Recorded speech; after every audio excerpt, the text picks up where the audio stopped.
Extremely minor Jesus fucking Rex. Alright, Healed of time. Let's go for a pee. Get a drink. Thank you for all the subs, Riken, Boris, Norster. Thank you all, Ashanian. Thank you very much. Let's have a drink. Wait, Zoe's thick now. Zoe, why have you become thick? Is this in preparation for PreachCon? Zoe has become monumentally large. Yeah, the Fantasia has been procured. Anyway, now I'm going to see Hildy.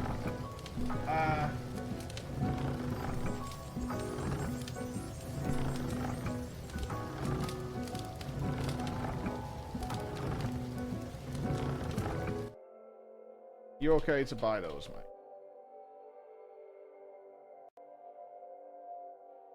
So we just need 2 lenses then, Chris. Back in a bit, team.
Did he touch my PC? I think he did. I suspect. Did he touch? Okay, where are we going for Hildy? Are we going to the source? Or the first, sorry? Where's Hildy at? Rats at heart. Okay.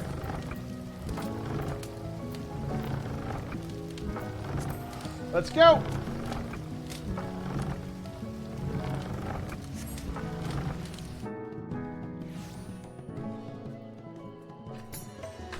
I assume he's a blue boy. No blue boy? The sleeping gentleman. That's him, isn't it?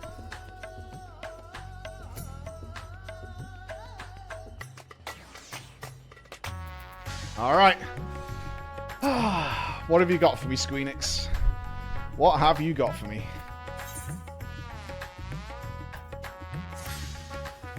Wait, I know you! We met Kagani! You're the stone cold killer I asked to look after the love of my life! What's that look for? Sure you haven't forgotten me? You and me, we had a moment, a connection. Not like the one I've got with her, of course, but I know I left an impression. The creepy little bastard who smells like cheese and followed Nash. Oh my god, it's Bobby! It's Bobby!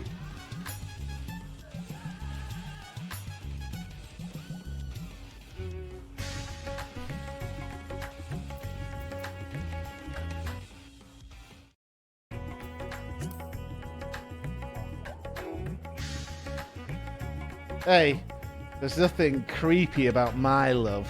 It's as pure as the pristine waters of a forest stream.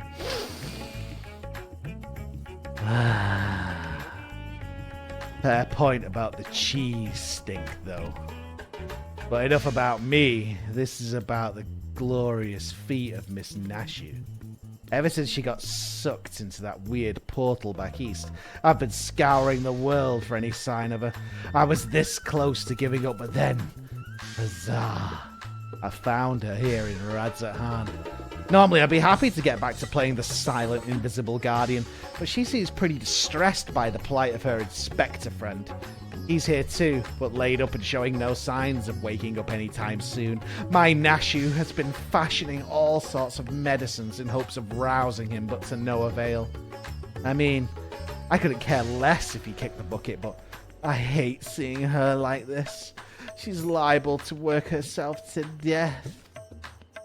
So what say you? Will you deliver my dearest, beautiful Nashu from her plight? You'll find her over at the High Crucible, no doubt slaving over an alembic. And remind her to check my Twitch sub notification. It's tier 3. And with that, I'll get back to cheering her on from the shadows. You too, I guess. Now go, quickly. Save my beloved. Do not like. Don't like him. No, sir. Zidane. He reminds me of Zidane. No Zidane cosplayers around. Nashu! Oh, it's been too long. Hello. And that should do it. Now to take this medicine and...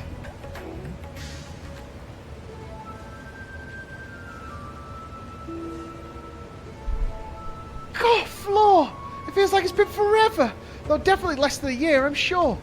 What brings you to Radzat? Enjoying a spot of adventuring, or perhaps... There's a creepy lollipop. Can we see him in the background? Then you've heard. It's true. Inspector Hildebrand's gone into hibernation again and... Ah, wait. You're giving me that look. That one that screams... What about the whole weird portal business? Alright, since you silently asked. So back at the Ruby Sea, remember how Greg got doused with Dew Prism and was forced to whisk us all far away?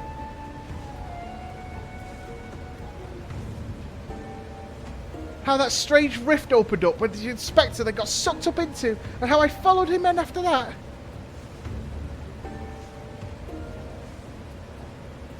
Well, after that, we all ended up in this bizarre place. Couldn't tell up from down, left from right, and so we wandered, lost and confused. Fortunately, Greg came to his senses and explained that we were in the interspectorial rift, and then he used some trick to bring us home.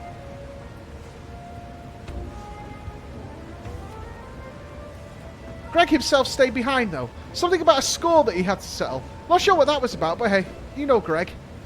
Anyway, we're back now, but the rub is that Inspector Hildebrand hasn't opened his eyes since. He's in the scene now? Where is he? I know he needs his beauty sleep, but it's been an awfully long time, and we've got cases to solve. I've been trying my hand at apothecary stuff, see if I can't make something that'll get him up and moving, but nothing seems to work. Where is he?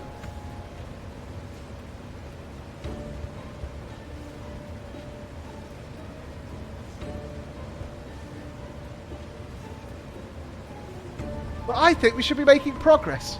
Me and Mr. Chupacabra from the Shoksuka concern, that is.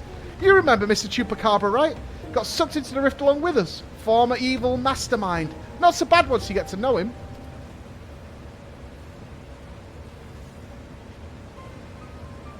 Pleased I am to meet you once more, under less compromising circumstances. If I may correct our mutual friend, I am Jubraka, chairman of the Sajatra concern.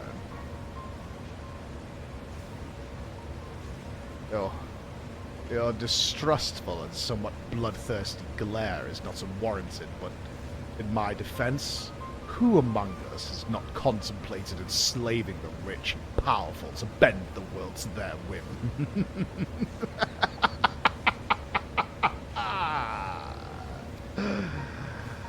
I pray you forgive my poor joke, and allow me to assure you that after wandering the interdimensional rift for the sisters only know how long, I am a changed man. Naturally, I understand that words alone would not suffice to absolve me of my sins. Thus, since my return, I have operated a humble apothecary that caters to the needs of one and all. Furthermore, I made arrangements for Miss Nashu's workshop. Rest assured that I will spare no effort in helping her see Inspector Hildebrand awakened and return to full health. And with that, if you would excuse me, I must see to other business.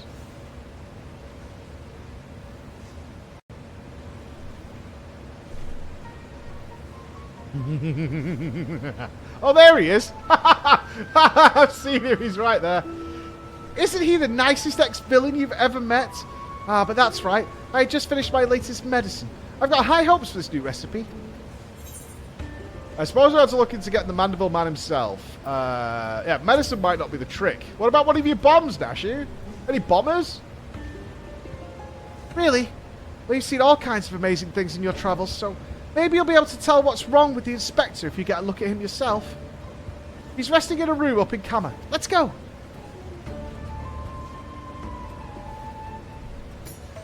Oh, he's gone! He should have been lying on the floor there. Jakey. You know the friends list gives you away, Jakey. I'm just saying, if the friends list is not helping you at all there. Where is he? Blind. Oh, he's there. There he is. Yeah, I'm blind, I know. Which wood? Good to see it.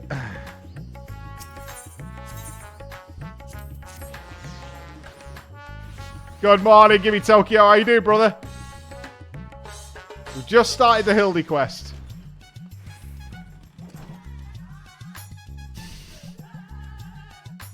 Why do I feel like you guys have missed me doing some actual predictable quests?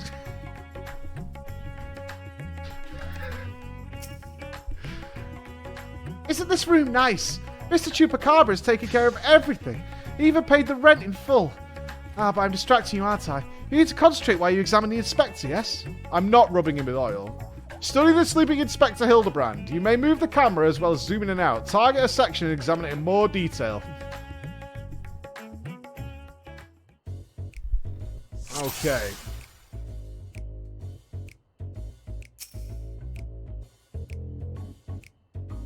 Rugged features belie what is at closer glance the sensitive mien of a cultured gentleman. While he still breathes, he appears to be locked in a deep slumber. The glove? Rippling muscles bespeak impressive strength, while smooth skin suggests that only the rarest of occasions does the man resort to violence. Troublingly, his limbs are stiff and cool to the touch, as if the blood runs cold in his veins. He's not a zombie then, and the leg. Beside the bed, Hildebrand's loyal assistant Nashu dozes peacefully. Her ability to stay calm in the most trying of times has been sorely tested of late. She's having a sleep? Paraga, the master of the house, searches the shelves with a remarkable dexterity for one so girthy of body and limb.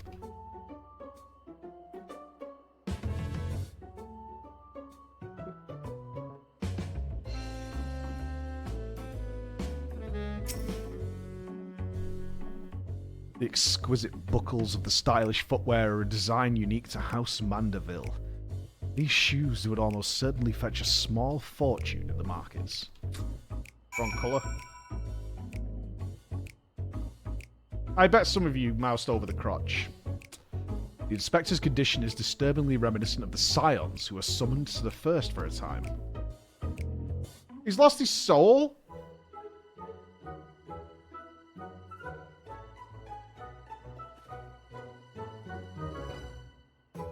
What? Oh, finished already? Any theories as to what's wrong with the inspector? I think he's a soulless husk. Yeah, I expect he may have been summoned to another reflection.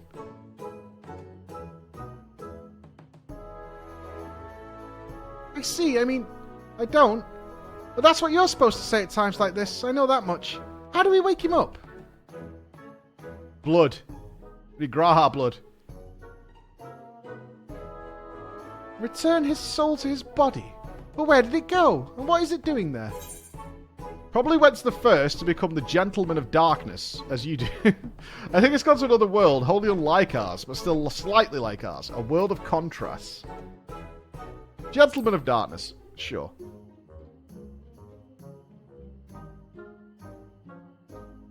I see, right. So, can you go there? Nodders.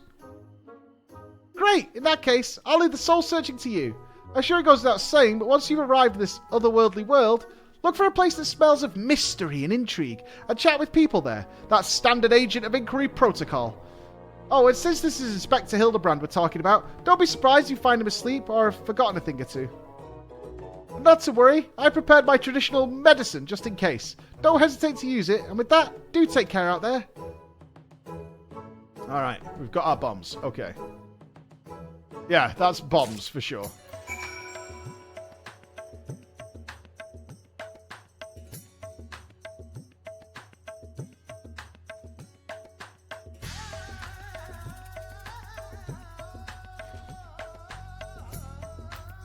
Let's go see Reen.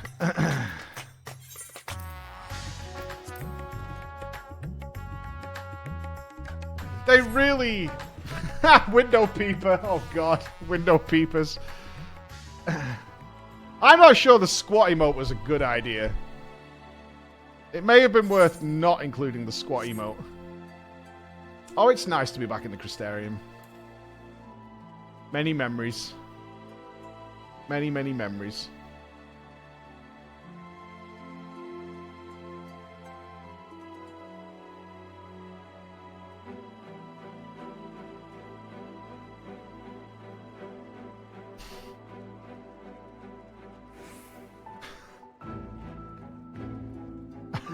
Kinda sus.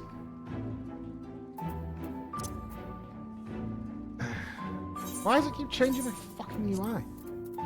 Save. Why is this changing my UI? Any knowers? It's changing it to layout 4. Why is it, Chris?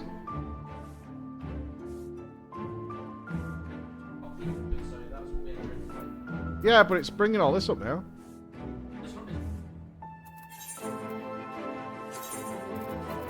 Is it in here somewhere? Oh, it's changed. It needs to be HUD layout 1. Right? So what do I need it to be? I haven't touched anything, by the way. Yeah. Okay. Yeah.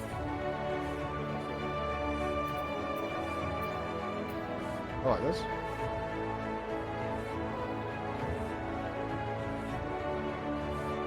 Any idea why it's changed?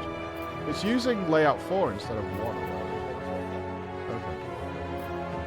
Do you have to do everything?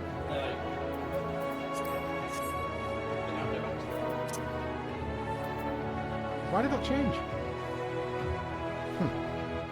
Okay. Fair enough. Thanks, Chris. Welcome back, friend. I'd offer you a pint, but my barman's sense tells me that's not why you're here.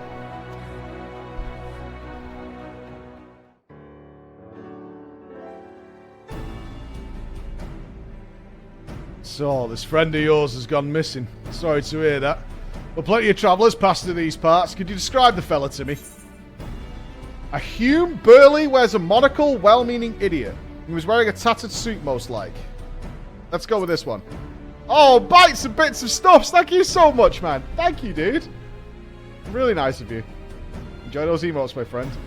Oh, yeah, that sounds familiar. Mind you, I didn't see him myself, but I do believe one of our bounty hunters spied such a man. You were all battling that horde of spectral warriors. Yeah, come here for a minute. There's somebody who wants to speak with you.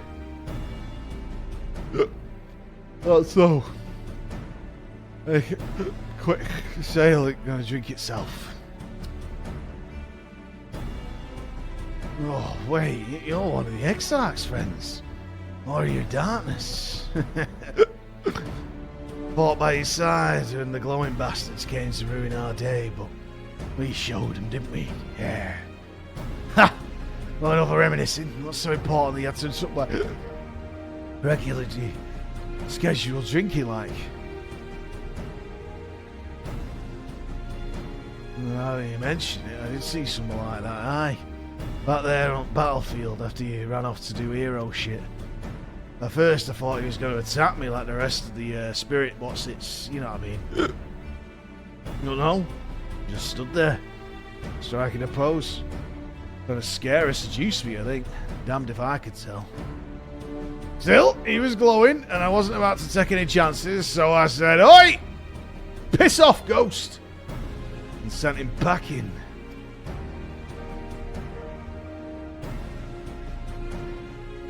Did he die? Did he die, you ask? Which I say, fuck do I know? Am I a Kyrusian? Also, I've kept me mug waiting long enough. Nice seeing you again, aye. Nice seeing you. Bye. Could it be the Warrior of Darkness?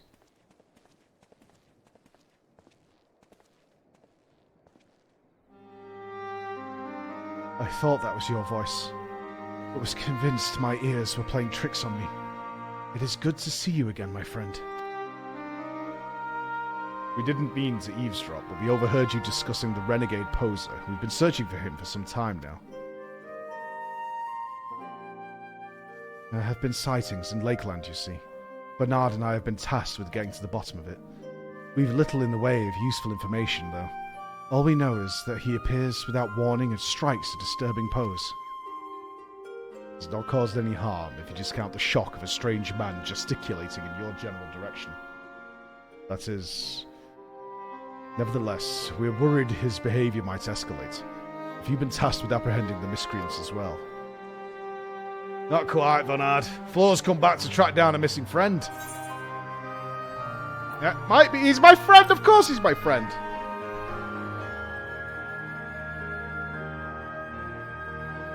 Well, if the man you're looking for might be one and the same, then why not work together?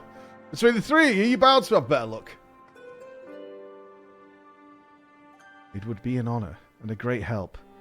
We were just about to leave to gather testimony as it happens. Come, join us in Sullen when you've finished here. We'll solve this mystery in no time. Well. Wonderful. Oh, roll quest. Wah. Wah. Alright, where's Sullen? Over there, near Fort Job. Okay. Yeah, we're almost there with the role quest. Dancer to do. Just dancer to do. We're almost there for role quest party. We'll get there. We'll get there. We're almost there. It's just dancer left. Well, we can level or we can do Hildebrand. Pick. Healer's leveled. That's done. Healer's done. We're ready to go on the healer. We're ready to go on melee. Tank's ready for all the role quests, I think, besides the Endwalker ones. Let's do both, lol.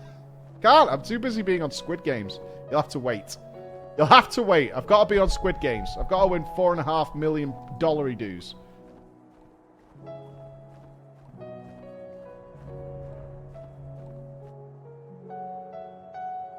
Dancer is not required for Shadowbringers, why only Endwalker? Well, we want to do them all. That's the point. We want to have a nice role quest fiesta.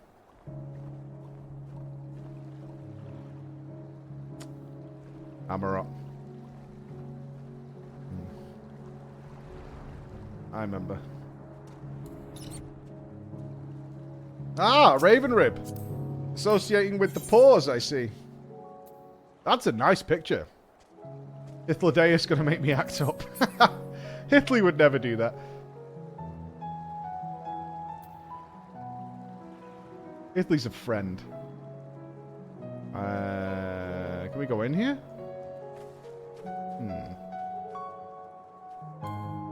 Question the locals. Oh, that fellow, I saw him the other day on the way home from Clearmelt. I enjoyed one too many libations after my bath. Ended off wandering off into the forest. Before I knew it, the sun was dipping low and the sky turning dark, and I was beginning to wonder if I'd ever make it home. Then I felt a gentle tug at my arm. And would you believe it? This odd-looking man led me out of the forest and set me back on the road. I thanked him profusely, but he said nothing in reply. Just struck a pose and walked off. I like the idea that Hildy's this, like, hero ghost that just wanders around the world, helping drunk old men. Strikes a pose, and off he goes. What a guy. What a guy. I see him. You bet I did. I was crossing through the forest of the Lost Shepherd on my way to deliver fish to Ostal Imperative. Out of nowhere, this odd man leapt in front of me. I thought he was a bandit at first, but then he abruptly turned to the side, curled his neck, and put his fist to his head as if to say, I don't know. It was baffling. I ran when I realized he wasn't going to do anything else. He just held the pose? Strong. Just held the pose. Just held it. He'll stand there all day if he has to. Why, yes, I saw someone like that when I was out picking mushrooms in the forest. He even spoke to me. I was repulsed at first by his form. Oh, God! But he only wanted to warn me that fell beasts lurk in the forest and that I should be wary. Contrary to appearances, I'd say he was actually from 3 years quite following. Gentlemanly. Nearly the 3 years, Morrowbringer? Amazing, dude. Amazing. They're called sullen. I interpreted the first old man as being like sullen temperament, but no, it's just that we're in Sullen, so it's just where they're from. Finished questioning the locals, have you? Were you able to learn anything? Not only has the poser caused no harm, he's even helped people. Though he's a gentleman, albeit a suspicious one.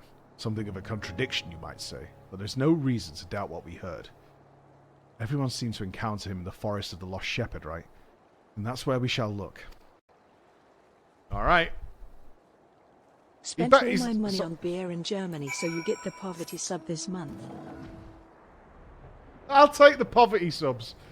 I'll take the poverty subs for sure. Thank you very much.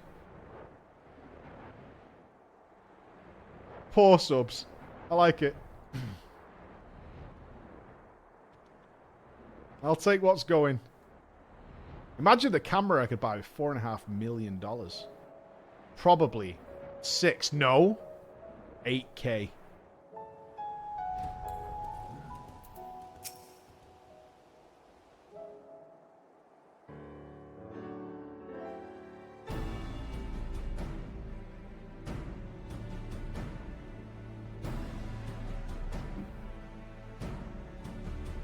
Well, here we are.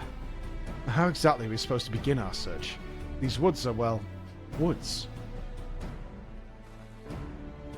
Nothing wrong with my glamour, thank you. Got a plan, do you? Far be it from me to doubt the warrior of darkness. Show us what you've got in mind, and we'll back you up the best of our ability. Trolley. Ha! Thank you, Braga. Thanks, man.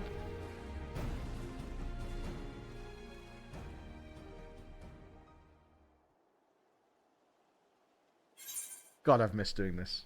Oh, it's the Mambo, obviously. Summon him!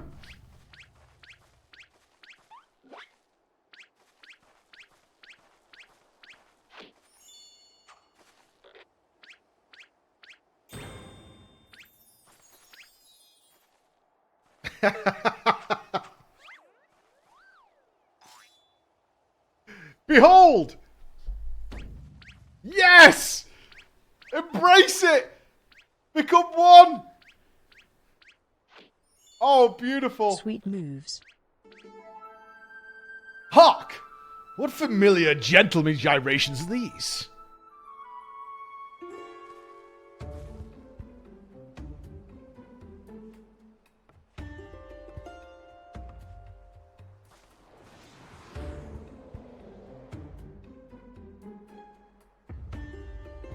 Oh my god.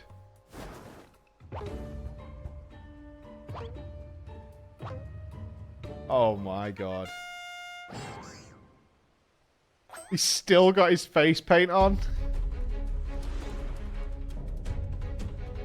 Light Warden, the Forgiven Gentleman.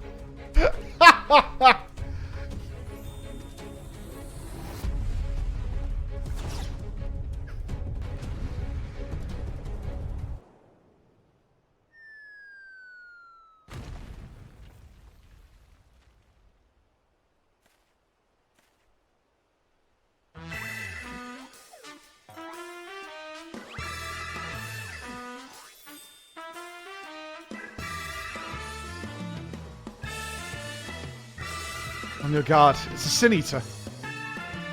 No, wait. That's no Sin Eater.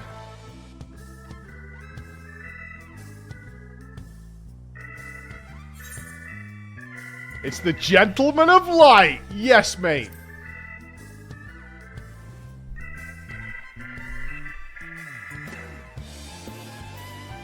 Gentleman of Light? Who is this Gentleman of Light of whom you speak? I am the Forgiven Gentleman, Devourer of Sins, Light Warden Extraordinaire.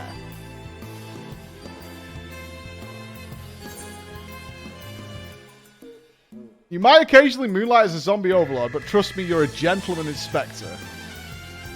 Okay. Let's go with this one. You're Hildebrand.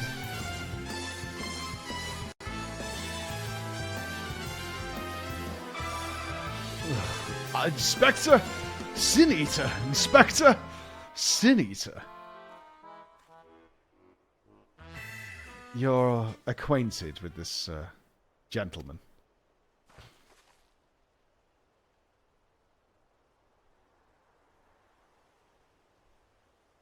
Right then. Clearly your friend has been through a lot, but still. How did he get it into his head? He's a Sin Eater. Is there no way to bring back his memories? Here comes the bomb.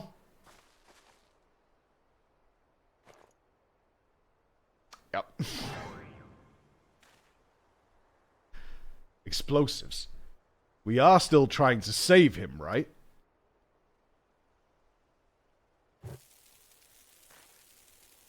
It's for your own good, Hildy. It's for your own good, buddy. Yo, dodgeball champion. Into the volley. Going for the return. Look at the pace on him. Oh my god. Using sprint. Gets the save. Casts it back. It's still within our net. No, he got a good hook on it. Passes it to his teammate. Rebound. Warrior of Light going for the slam dunk. Gets great elevation on this. Going for the downward. Boom.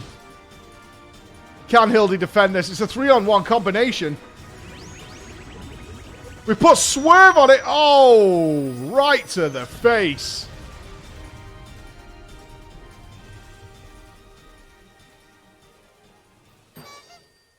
That's 1 point to the Warrior of Darkness.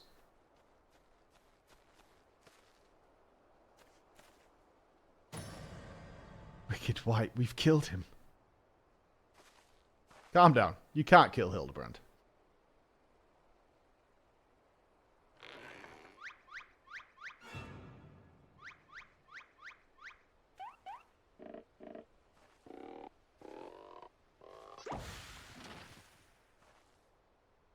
Imagine being born with the impenetrable skin of Godbert and turned into this. What a guy.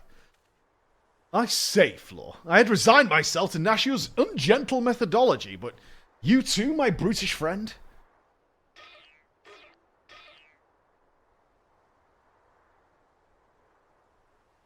But never mind that. I do not recall the world being quite so purple.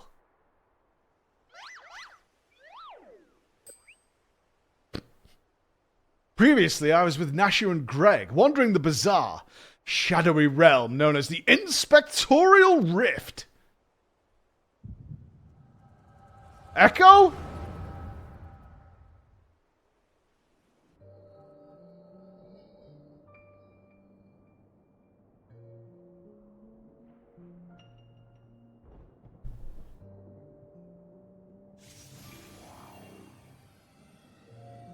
I cannot remember Greg's voice. It's been too long.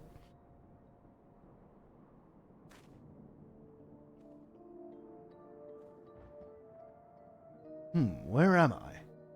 Who am I?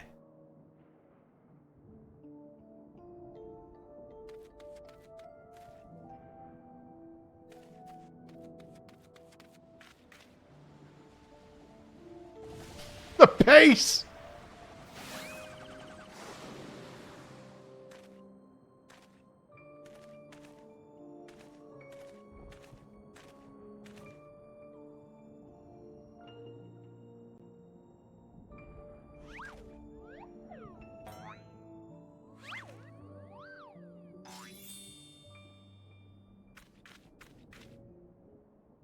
That sickening light, that aggressive posture, and I know what you are. You're one of them, ain't you? What you need is a good old-fashioned dwarven decking.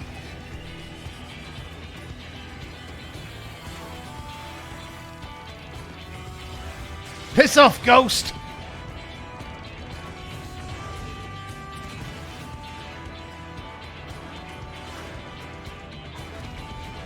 Wow.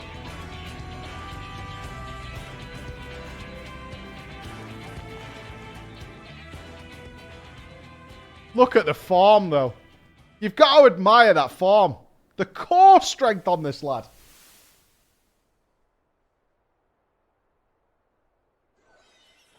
He's just rigid.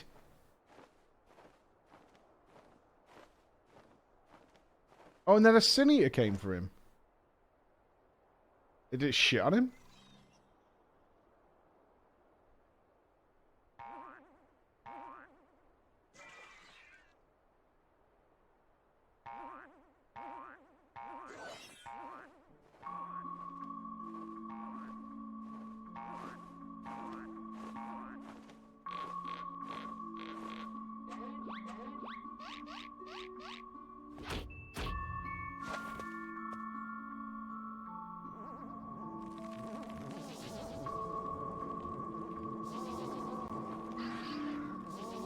That's sussy.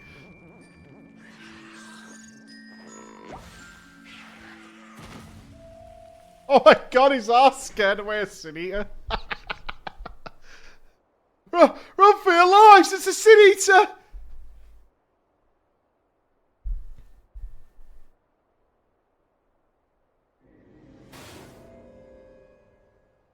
Oh, that's right. Wait, but he got wings though. Are they stuck on? A Sin Eater.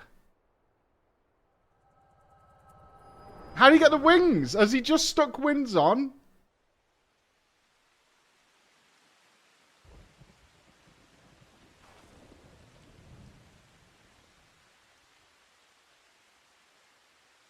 I'll be damned. I saw a vision of the man's past. No wonder he became convinced he was a sin-eater. I saw it too. It was quite possibly the most ridiculous memory I've ever glimpsed. Answer me, my faithful assistant. Where are we, and why is it so purple?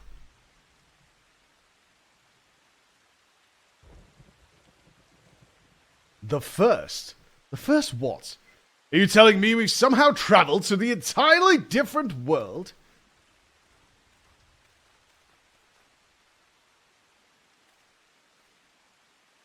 Good gods!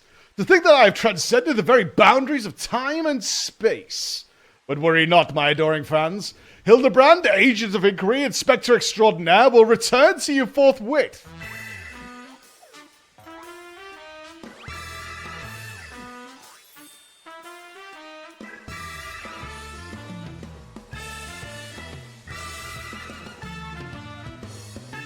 He's back. We've got to get him home.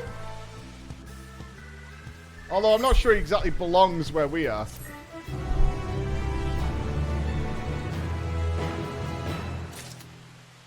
Poor old Taylor is having a really hard time with this. I can't help but feel this is not what the echo was intended for. Explosions, dwarven deckings. Is there nothing this man can't withstand? Oh, okay. Vodard is, like, impressed. I like this. Vodard is, like, actually impressed. While I've been enjoying what time I've spent in this far-flung first that I can remember, we should be getting back to our own world soon. Would you happen to know how we might go about doing that? Restore my soul with a spirit vessel, you say? Say no more! Your cursory description was more than enough for me to grasp the concept completely. It is not unlike brewing the perfect cup of coffee, which means our task is clear. We require the services of a skilled soul sommelier. Oh, not Becklug. Oh, no. I haven't pushed my face into my neck in months.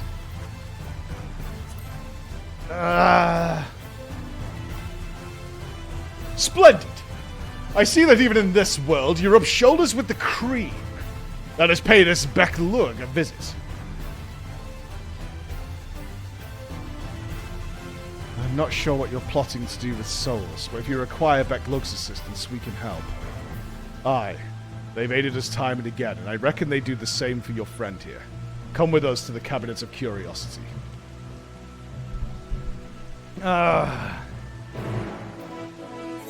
Okay. Let's go. All our favorite friends are here. Wonderful. Any Reenas around? Visiting the first and not seeing Reen is rude, honestly. Crystalline mean.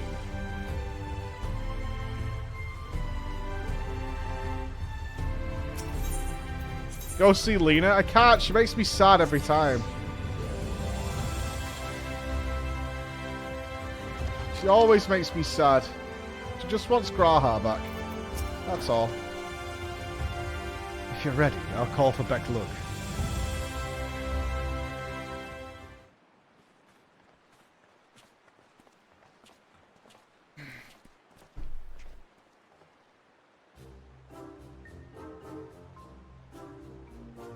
Ah, the genius soul sommelier. You come highly recommended by Floor here, and what an adorable little puppy you have. So what? Puppy? I beg your pardon, but there seems to be some confusion. Puppy? Who is this imbecile, Floor?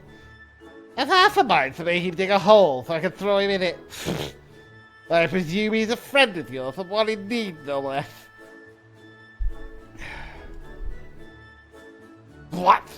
Another of your friends that needs to be sent back to the source? Have you forgotten how complex and difficult it was to do this last time? Yet you waltz in here and ask me this favour with the air of one shopping for a new hat. This case is no different from the others, at least. He is present only in soul, as they were. We'll need another spirit vessel, of course. You don't happen to have one on you already, do you?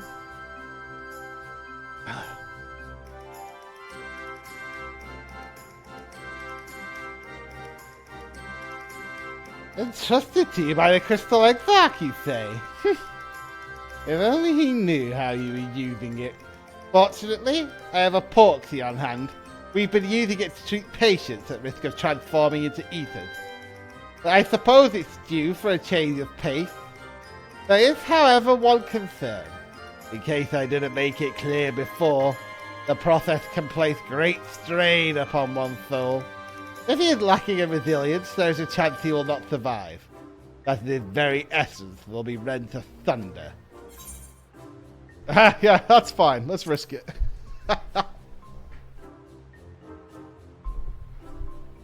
I should point out, if anyone's never seen a Hildebrand crest, and I know, like, is this what Final Fantasy XIV is? No, not really.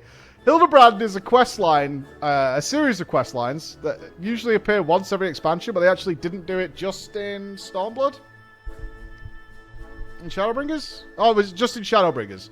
Just in Shadowbringers. They didn't do it in Shadowbringers, and people were like, where the fuck is Hildy? But the idea of this is they use it to test a lot of animations and stuff like that, so it's very ridiculous. It's very separate from anything. It's totally intended to be that way, but they do a lot of silly animations and stuff like that in it. It was something they did before A Realm Reborn, right? And people were like, bring it back. They put it in as a very silly thing during the original Final Fantasy XIV. Haha. Floor knows me all too well. I assure you, my good Sommelier, who is most certainly not a dog. You needn't worry for Hildebrand, Helidor, Maximilian Mandeville. Yes.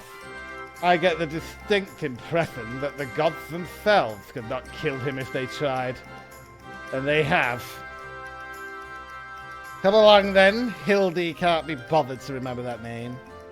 1,000 thanks, good puppy. Simply point me to the soul siphon and I shall hop right in. The rest of you can wait here. I promise I won't hurt him, no matter how much I might be tempted.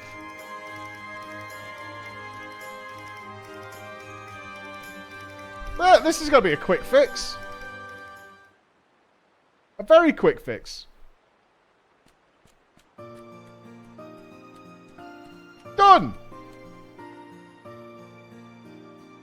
You will be pleased to know that the process was smooth and uneventful. Honestly, I was hoping for more of a challenge. All you need to do is take his spirit vessel back to the source and bring it in contact with his corporeal body. He shall awaken immediately with his soul and memories intact. Is that all we do in the first? Oh. If there is nothing else, Vonard and I should be getting back to our duties. It was a pleasure, Floor, if all too brief. I won't pretend I understood even a fraction of what just happened, but I'm glad I was there for it. Ha! Twitch chat in a nutshell. Till we meet again. Rest assured that Taylor and I will be doing our damnedest to look after the people here in your absence.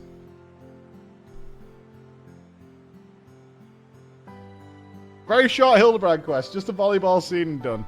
Back to Nashu. I wanted him to see a Talos. I bet he could fight a Talos. Even the big one.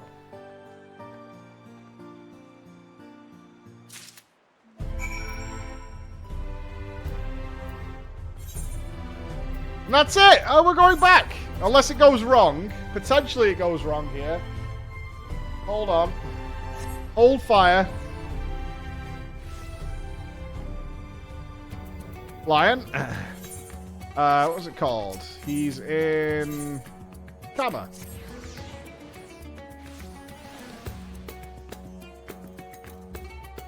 Jakey. Oh, his body's gone. You're back. And not a moment too soon. We have an emergency on our hands.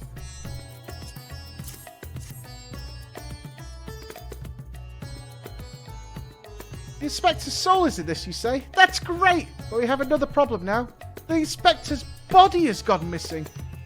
We went to the markets to do some shopping, and when we came back, he was nowhere to be seen. I double-checked that every door was locked before we left.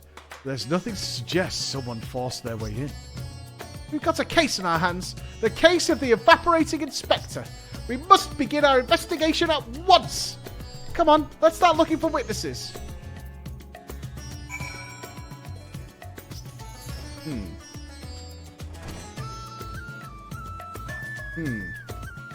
Where's Jakey gone?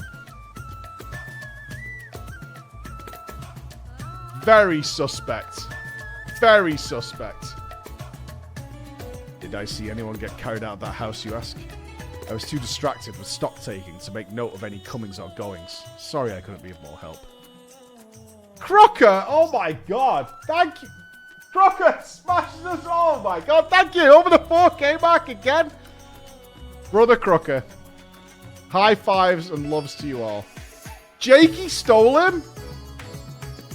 Are we thinking Jakey's guilty? Unbelievable. Thank you, Crocker. I didn't see anyone carrying a person out of that house, no. But I did see a man carrying a particularly large sack. So heavy he strained to lift it. I didn't think much of it at the time, but now that you mention it, I was a bit suspicious.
Okay.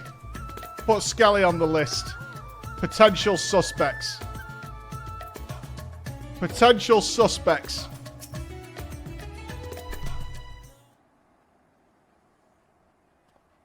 Ah, there you are.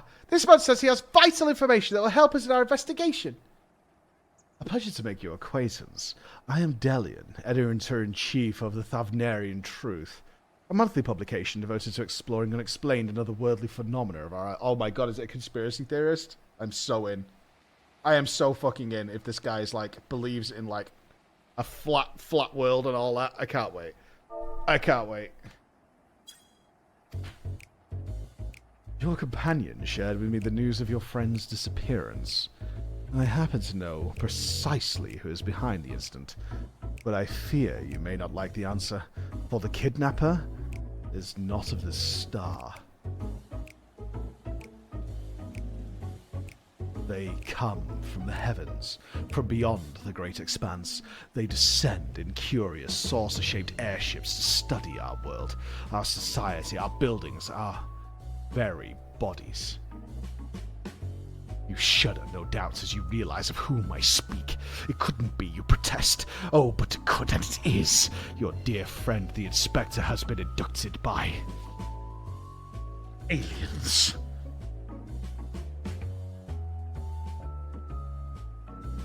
Oh, but he'll be fine, you assure yourself. After all, they just want to understand us better. You poor deluded child. That they do, but do what end? What else? That they might one day take over our world.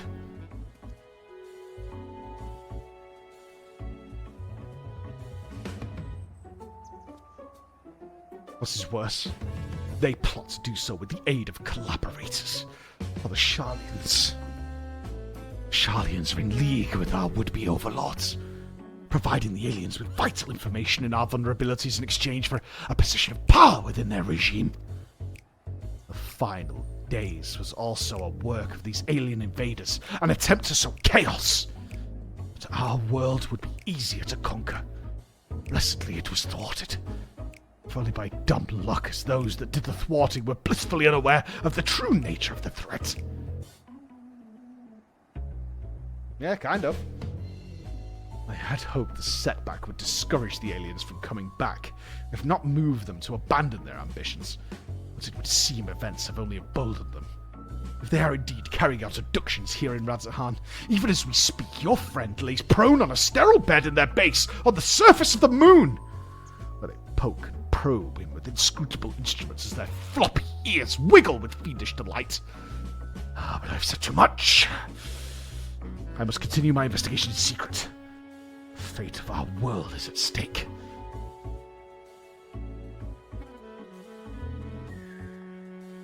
I mean, are we actually going to go see the Loporits, though? Oh no, that sounds awful. We have to go to the moon and save the Inspector at once. At least, yeah, he only got the floppy ears right? Probing way? No. No, slicing way, more than likely. So you don't think the Inspector is somewhere getting probed by aliens? But if not them, then who's probing him?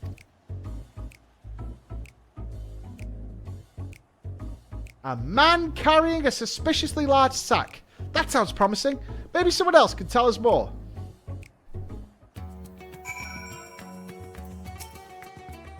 Someone up ahead may have seen something. Let's ask around.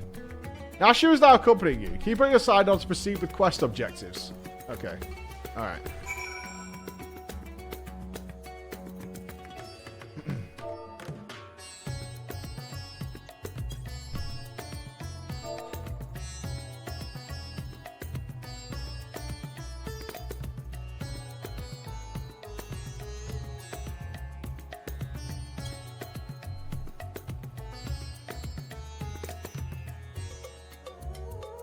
Have I seen any girls? Oh, you're a stalker. Any large sacks?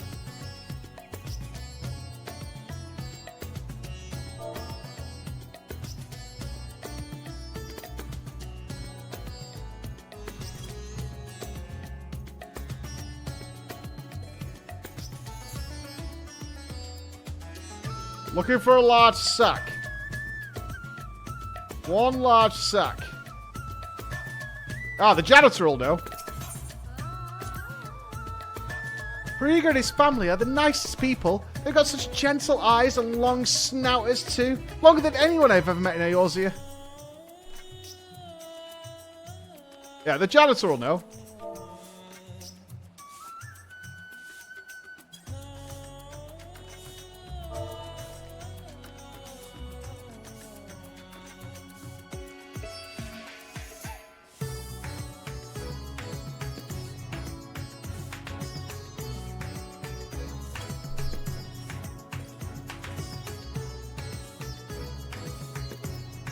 Any sacks?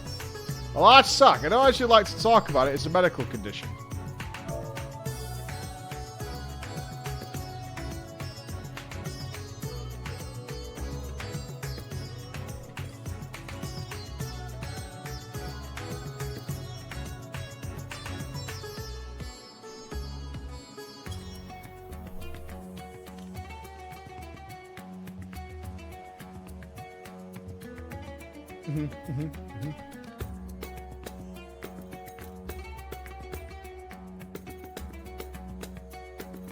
Well,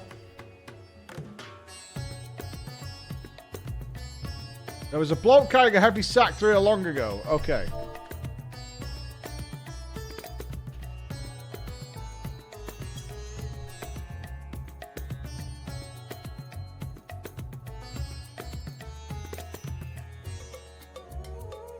No more than usual. Okay.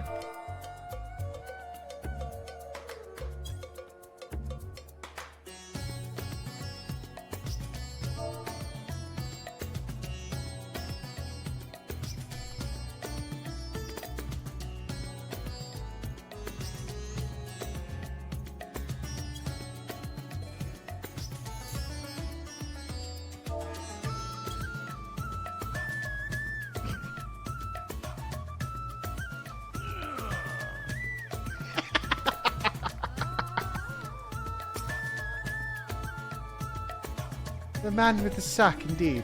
I couldn't help but take note of him as he passed, trying so very hard to be inconspicuous as he was. He descended to Alzal's path, then went over to the fountain, where he met with the merchant, I believe. Such a hefty sack it was. My mind was racing with the possibilities of what it might contain. That had to be our man, right? We need to hunt down that merchant. Okay. A sack so hefty, it causes the mind to race. Interesting. That's a decently large sack.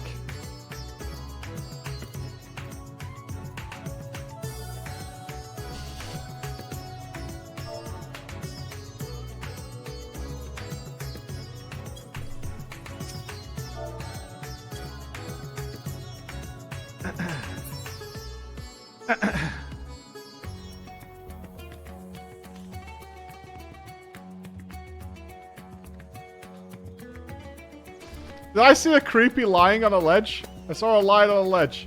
It was not Ross. Ross would never steal. Ross is pure. It's incredible, isn't it? It reminds me of the giant statue of Lord Godbert at the Gold Saucer. Once the inspector's back on his feet, we'll have to show him. Okay.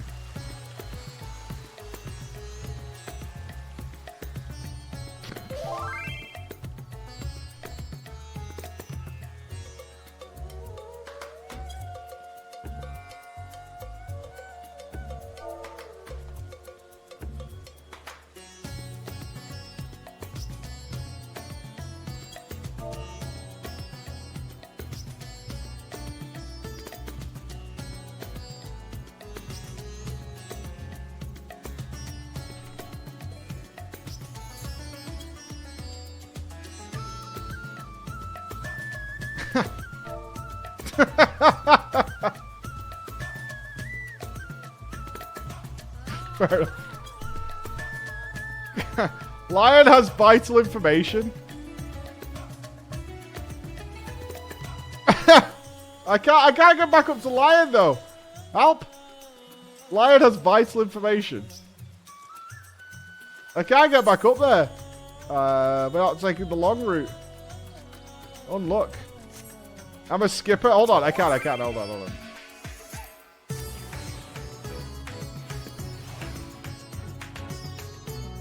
Ah, you should still creeping over here. Raven's safe for now. Oh, there's an Easter egg up here?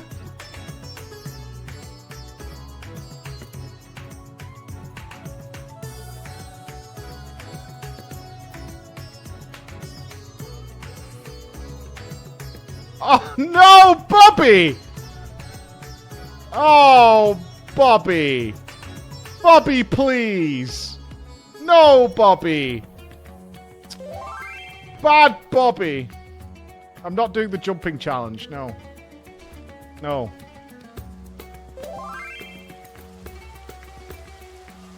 The crate isn't there for you anymore? Oh, so it disappears when you move on with the quest.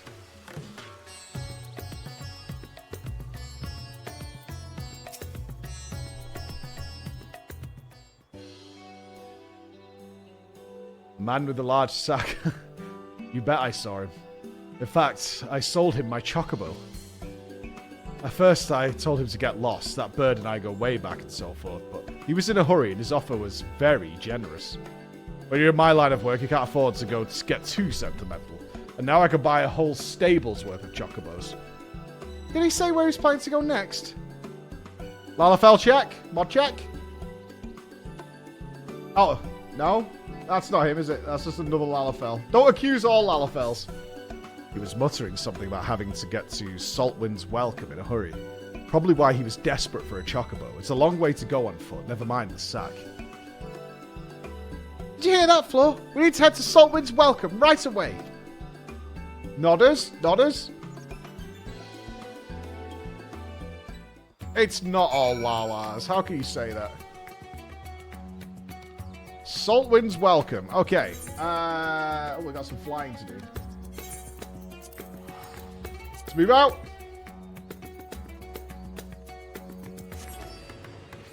Let's get to the salty paradise.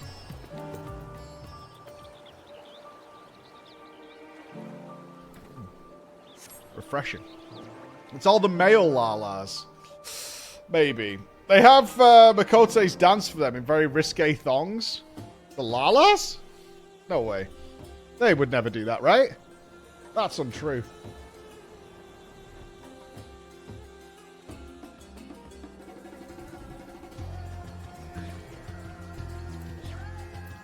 Nashu looking peerless. Here we are, which means the mysterious man with the mysterious sack must be near. Keep your eyes peeled. Who's the sack man? Is it going to be the creeper? Over there. That man is definitely up to no good. It's not going to be the NPC again.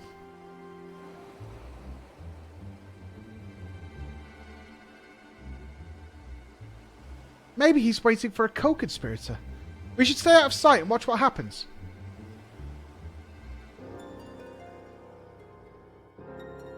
Sneaking. Nashu sleeping. Good, good, good. Oh, what a shocker. What a shocker.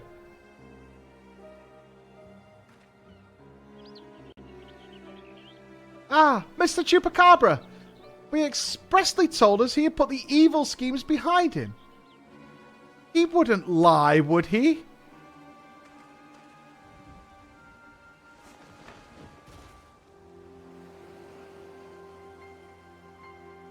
The goods appear to be none the worse for wear. Very well. Your payment as promised.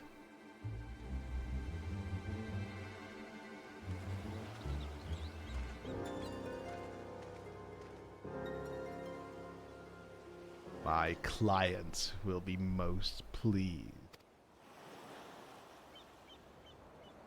Who would the client be?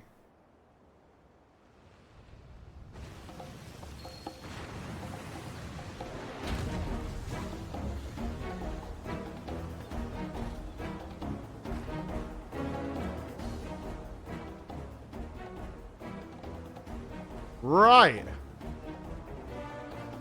Oh no! Is he going to feed the inspector to that giant sea monster? It's an honor and pleasure as always, Dr. Loogie. I have faith this specimen will meet with your satisfaction.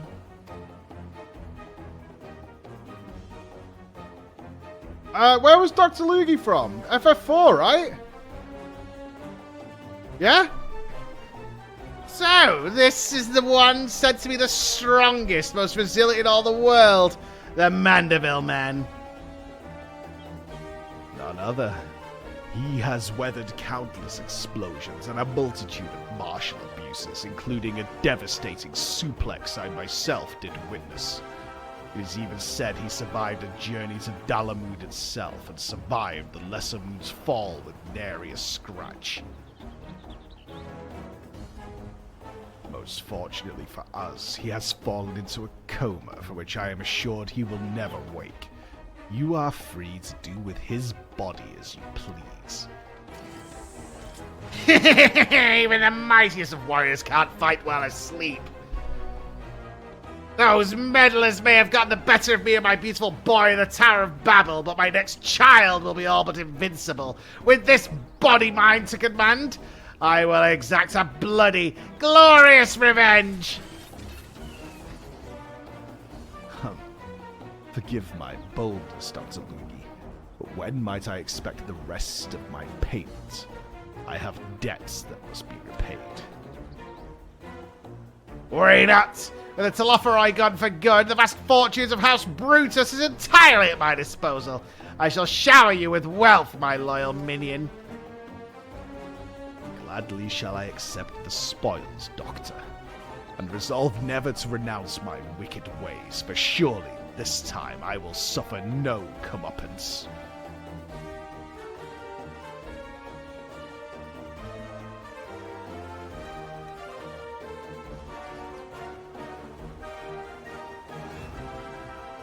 No! No! Not you! Not now! Ah! I must away!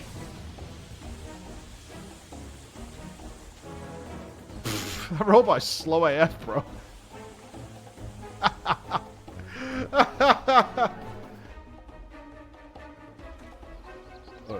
Wait, Dr. Loogie, my payment.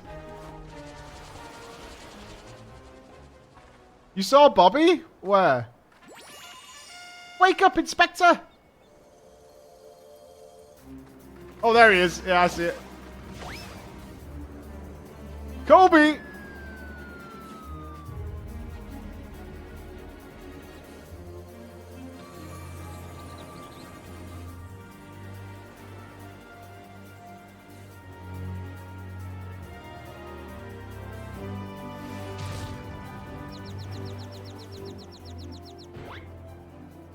Could it be?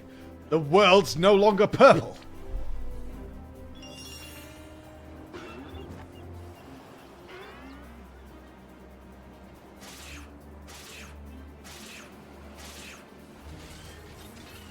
Stop moving, damn you! You're supposed to be the comatose centerpiece of my glorious revenge!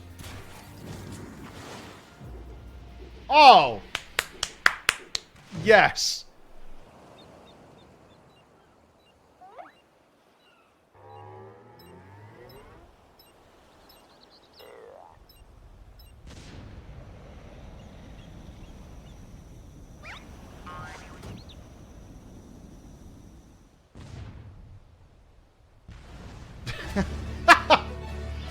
Bobby! Is he going to the moon?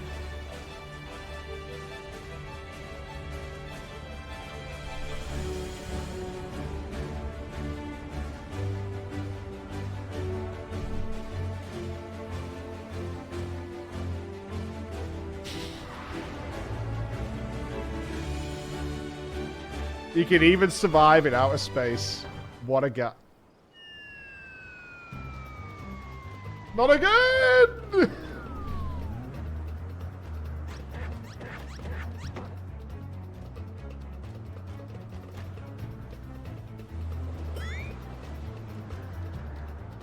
He'll be fine. He's just got to judge the landing. If he jumps just before he hits the ground, he'll be fine.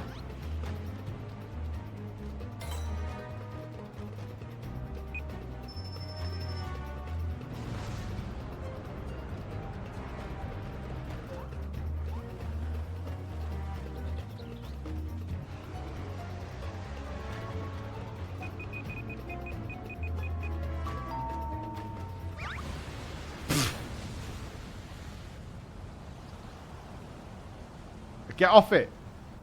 No! Oh, trap my nuts. Nut trap.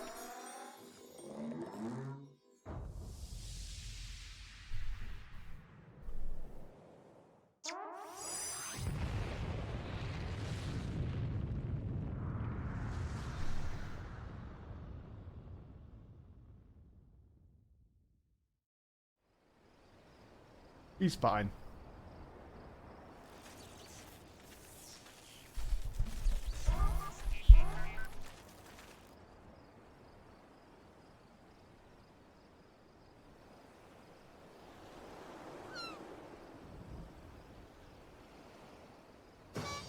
Perfect form.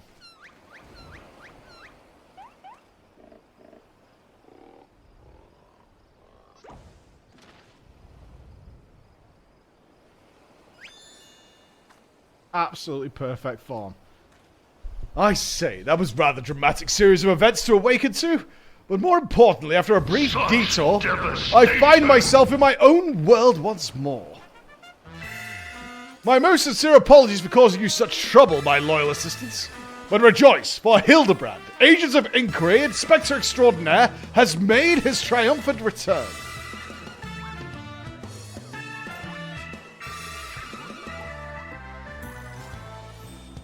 We're saved. Oh my god.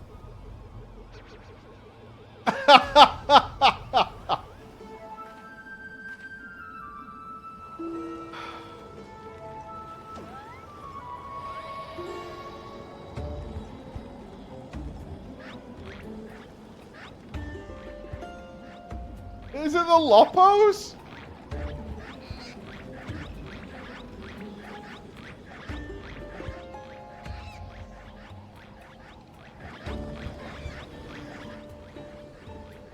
Yeah, Bobby's gone.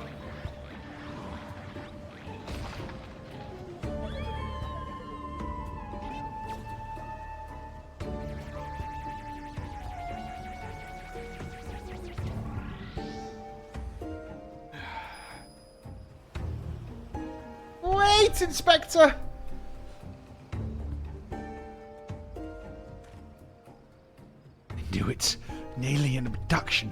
To think I would have the chance to witness one with my own eyes. This month's issue of the Thavnarian Truth shall be the best one yet. And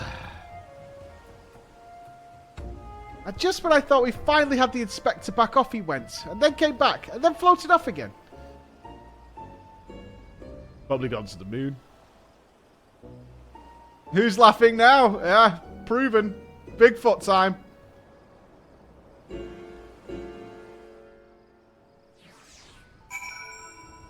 They called us crazy. But here we are.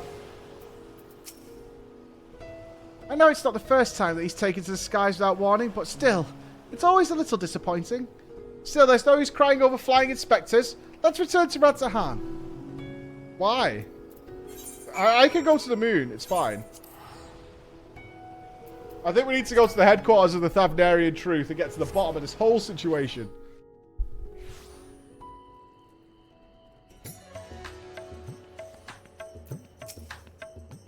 Oh, Inspector. Why have you left me again? And where have you gone? No, this won't do. Get it together, Nashu. There's a case to be solved. Just you wait, Inspector. Your loyal assistant, Nashu, will solve the mystery of your disappearance. Again! And don't you worry, Flo. As soon as I have a new lead, you'll be the first to know. Till next time.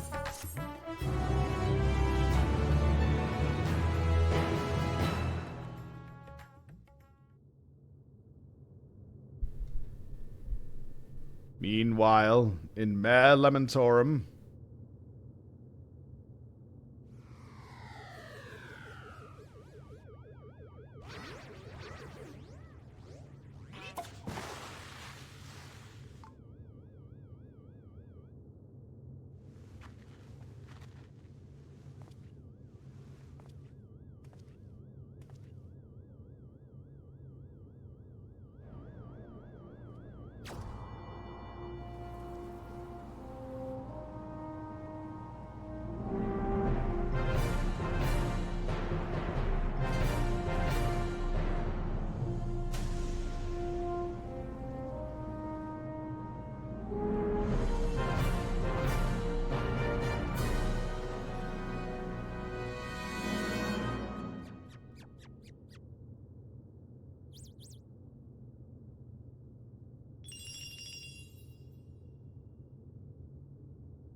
With astute mind and expansive panache, he'll find the crime and crack the case in a flash. Dashing, debonair, pure gentleman's flair. Our ages of inquiry, Hildebrand Mandeville. Truth and justice never go out of style. Well, they really have made some new merchandise.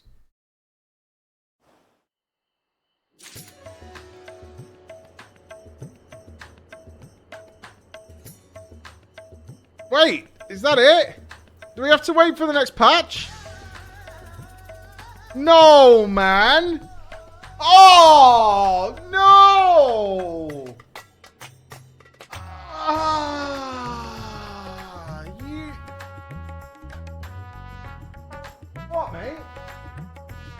Oh, this is the worst. I am quitting FF14 for like 4 years. I swear to God, I am just quitting this game for like 4 years. This is awful. Well, this is what everyone else had to go through. Fuck everyone else. I want me. This is disgusting. Waiting for content? This is awful. I want this more than I want the next part of the fucking MSQ. Are you kidding me? Fuck the MSQ. I want to know what happens next in Hildy. That was hilarious. Pissed off now, man. I am pissed off. Oh, That's horrendous. How do you guys live like this? This is awful. This is the absolute worst.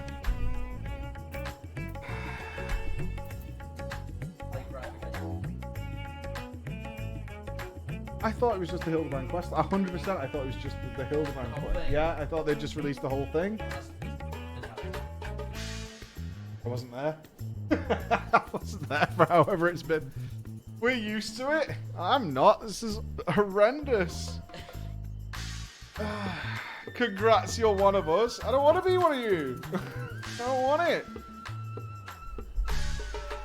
Well, Tataru's up next. What are you getting? I'm being very healthy. I've had my oats this morning. I've hit the gym.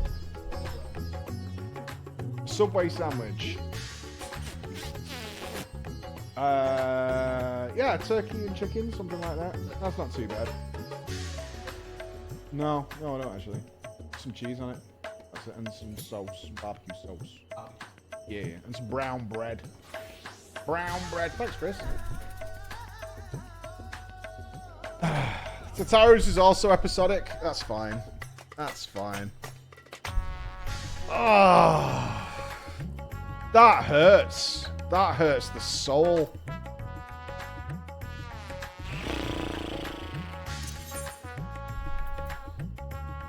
I don't like salad on sandwiches. I actually don't mind salad. I just don't like salad on sandwiches.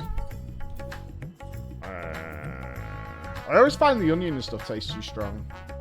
Either way. Yeah, she'll be an old Charlie and running a sweatshop, won't she?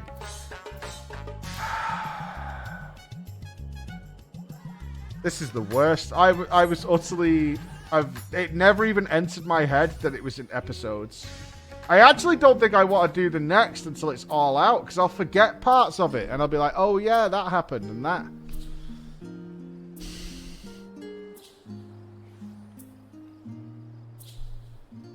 I'm devastated. Legitimately devastated. This isn't like the feeling I have in WoW at all. Like, well, I'm annoyed there's another story part. Oh, God. Not again. Small business, big dreams, I assume, is our girl. What?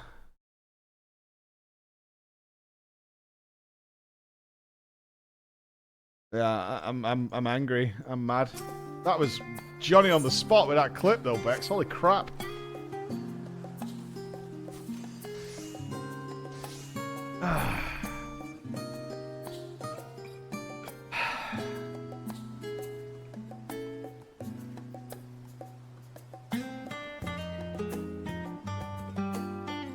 You're in the wrong place. Okay.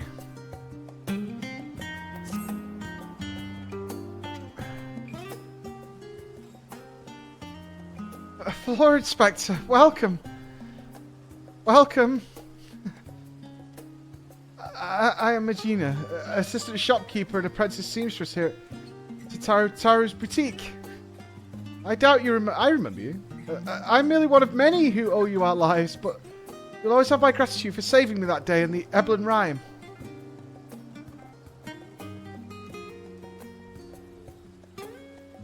You're too kind. Well, I hate to ask more of you. Please say that you're here to assist Mistress Tataru's new endeavour. I can't let her hit me again. No, she's not here right now, no. She'll soon will be here.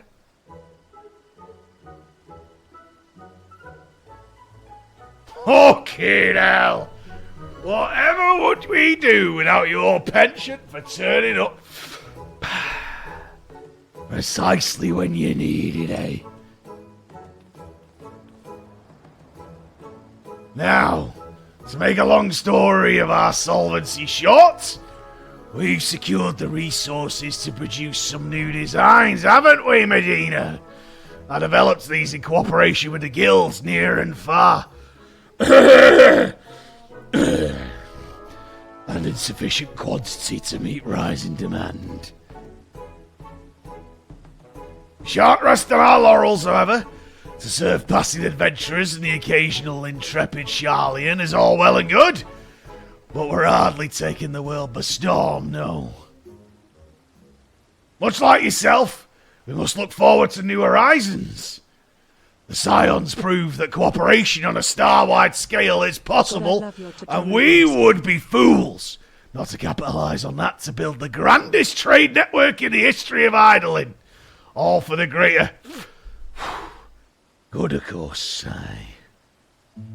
Yes. Whatever you wish, Mistress Tataru. It's a wonderful opportunity. I often think back to that incredible moment when the Garlean army came to our rescue. Perhaps our efforts too will one day lead to a miracle like that which took place in the Eblin Rime. Maybe one day the army will come and rescue me from here. Talk like that'll get you slapped, Medine! Back behind counter. I have no doubts that more people are coming. But we mustn't expect such alliances to form themselves. We must be proactive. And who better to woo our future partners in commerce than our current #1 customer, you. Our erstwhile comrades in arms know that when it comes to good equipment and better ideas, few have such a keen eye as our adventure extraordinaire. Even should they hesitate at first, I'm certain you can convince them using the samples I've prepared. Sure. If you'll cover my etherite expenses. Oh, we're going to ask Tataru for money. Okay.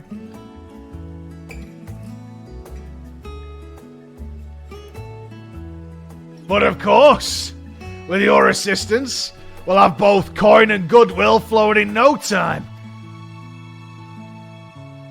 Everything's going well, isn't it, Mistress Tataru? Yes? No need for the chain again. Where shall we send Flo first? We? Medina, you dumb bitch. Shut your mouth. Don't you worry your petty little head. I have it all planned out. First, Limsa. Cicada's the bloody executioner's working harder than ever. And he's a pirate. Got access to some underground cigarettes that he sends my way. Cheap they are, and he'll appreciate any extra supplies. Next, Gridania. That boring fucking seed-seers are a source of trusted authority and insight in the Shroud. They'll convince anyone to buy our stuff. Can't go amiss in cultivating the investment of, say, Aaron Senna. His insular station has likely given him little opportunity for dealings outside of Gridania in the past. So you want to leverage that Ilzabardian contingent camaraderie, assure him of the value of our venture. As for Uldar, I feel confident in pinning our hopes on Pippin. He's always been a stalwart ally and he fancies me. And it goes without saying, he's got more than a little sway in the Sultanate. He thinks I'm beautiful. Between his involvement with the Immortal Flames, the Syndicate, and the Colosseum, he's bound to find a use for quality accoutrement.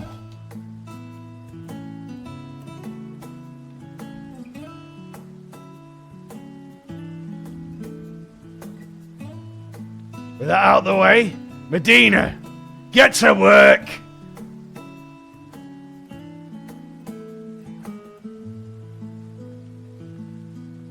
Alright, we got a mission set. Is Arasena the little ginger kid? Alright. No, thank you.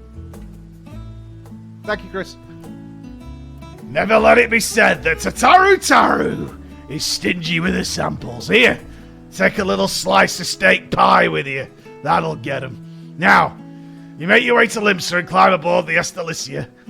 I'm certain someone will point you in Sicard's direction. I have my own avenues of inquiry to attend to. I'll be in pub.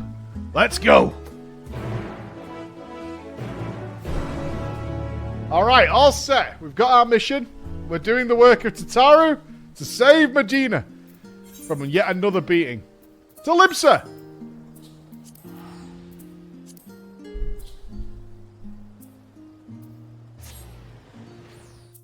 Don't forget pie and peas pudding. That's what she likes. Pie and peas supper with gravy, thick as mud. Oh, she likes it like that. Oh, yeah. That's how she likes it, and that's how she gets it. Tataru. Tataru does not pay extra for gravy or muffins.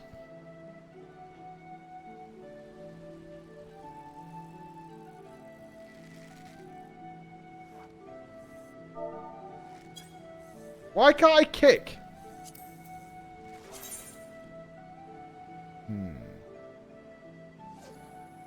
Have we got no kick?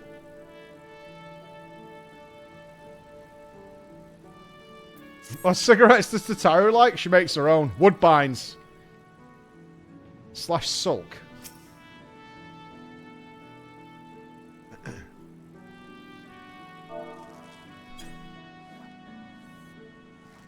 Yep, perfect. If you're a real player, Jakey, you would have jumped off.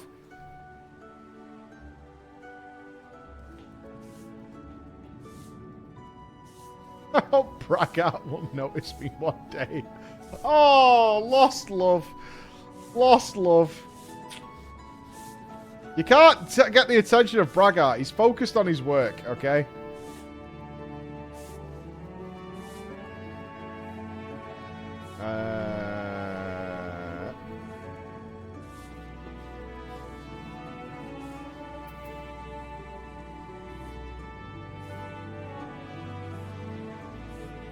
It's a good glam.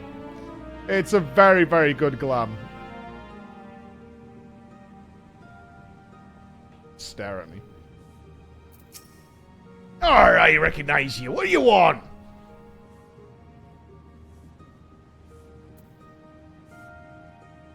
As long as it's not about another bloody apocalypse, I don't see why not. Wait here.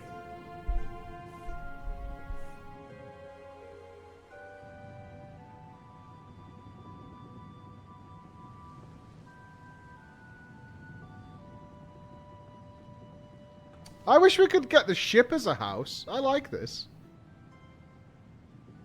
There's something about standing on the deck of a ship that makes you feel good. Oi, oi, well, bugger me.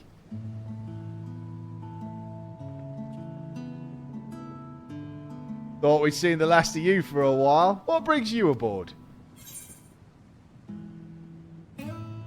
I'm literally a travelling salesman for Tataru.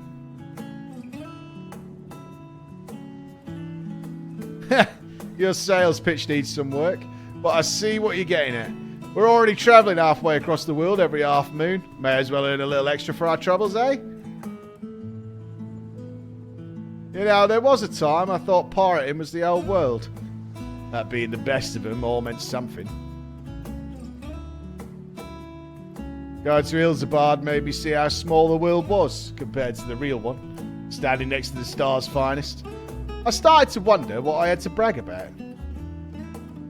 Then the bloody executioners went and did me proud by bringing in a bigger goddamn haul of adamantite than anyone else in the realm. Between that and the new metalwork we got going on with the kobolds, it seems like right the time for the executioners to change our sails, so to speak. Which is all to say that if we got wares for promoting, I'd be happy to show them off across the realm and beyond. That was easy. This is not how business works. Masterworks from Taru's boutique, guaranteed by the warrior elite herself. Almost seems a waste to wear them. Folk will be lining up at the docks for these. Literally seen as own Charlians only accessible by sea. Now, if we got ourselves an exclusive shipping contract... Well, bugger me. I see the course clear as day. Now we just need a Menelane on board. He's right useless when there's work to be done, but talk's another matter. And he still owes me one for keeping his sorry ass out of trouble. So I'll have him put me in touch with a few savvy salesman types on the continent. Yeah, I'm basically being used like all hell here by Tataru. Tell Tataru I look forward to setting sail on this new tide of hers. May the winds of change guide us alright.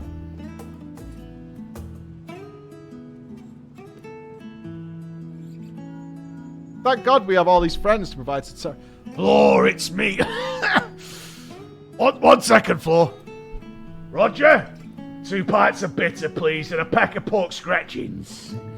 How goes our little venture thus far? Sorry about that. Oh, Sicard's eyeing the shipping routes, is he? All according to plan. Our work has only just begun. I'll keep after my old contacts while you work on our run. I hear he's not often in the sea, but I don't doubt that Mother Mayun can sniff him out.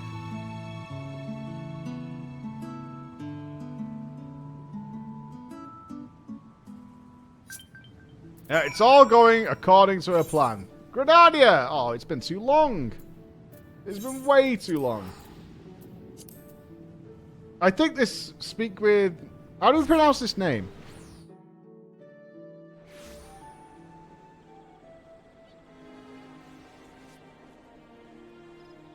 Oh, Miyun... My own? Like my own or Miyun? Like this. My own or Miyun. Miyon. Miwon. I assume Mion. I go with Miyun. Mi-o-un. We'll call it Mimi. What's this quest? A sight to behold. Why, if it isn't Floor Inspector? Struck with sudden craving for pie, were you? Or is it information you fancy?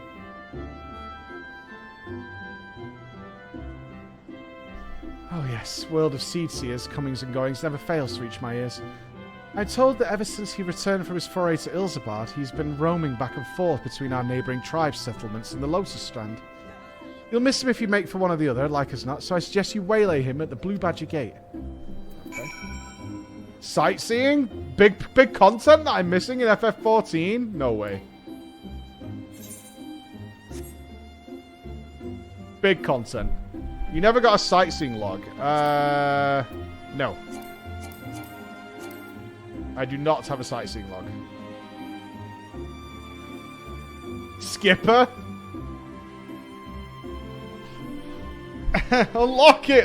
Okay, yeah. No way. No way, man. It takes 10 seconds. I ain't got time for that. Tataru needs work, dude. Have you ever tried to tell Tataru that you need 10 seconds? You make me sick!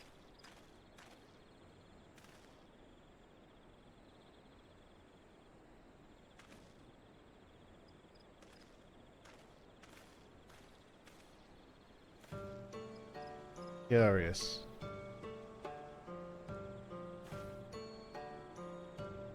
I've got a big Hildy sack.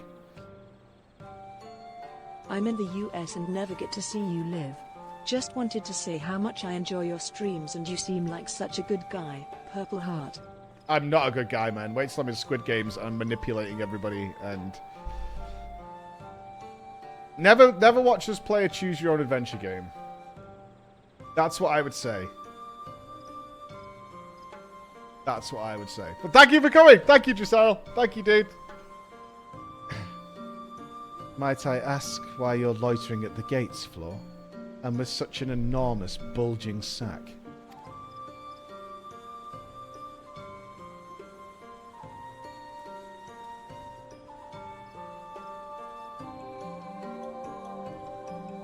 I admit you piqued my interest. I only have a very small sack due to being ginger. To integrate the tradition of an ingenuity of guilds throughout Eorzea in such a fashion is no small feat. As it happens, I'm of the mind to do something similar myself, though I could not blame you should you doubt my understanding of such endeavours. Absent a special dispatch like that which the Elder Seedseer ordered for Ilzabad, it is vanishingly rare for one of my stations to leave the Shroud. You are doubtless aware that historically, Gridania has placed the peace of the Twelveswood and our covenant with the elementals above all else, often to the detriment of our relationship with people.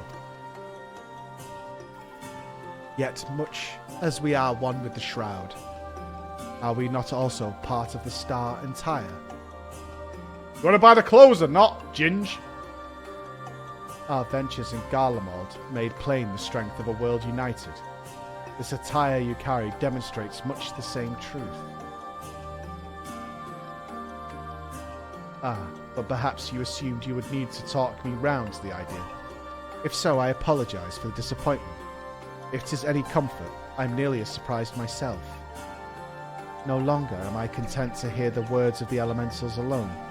I wish to know the voices of men, though our time in Garlemald has shown me that my ability to listen is average at best. Take the shit off your ears, right? You know what I mean? These horns may mark me as gifted in the Twelveswood, but beyond, they inspire neither fear nor awe. I have been mistaken several times for a Zayla, and may as well be one. For all the difference my status as Seedseer makes to those who'd want for succour. He can't? That's his head? What? That's attached? How does he sleep? Oh, his horns are attached at the back, but not this thing. That's what's over his ear, right? He sleeps with his face smushed into a pillow.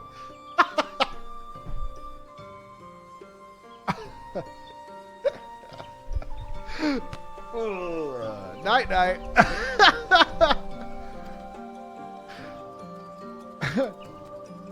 Unlucky. Yet 'twas the self-same insignificance that allowed me, for the first time in my life, to truly feel part of a greater whole. I am but one life among myriads upon the star. I dare say I should behave accordingly. Get your hair cut, man. It's driving me mad. Everything about you screams, I don't want to talk to you.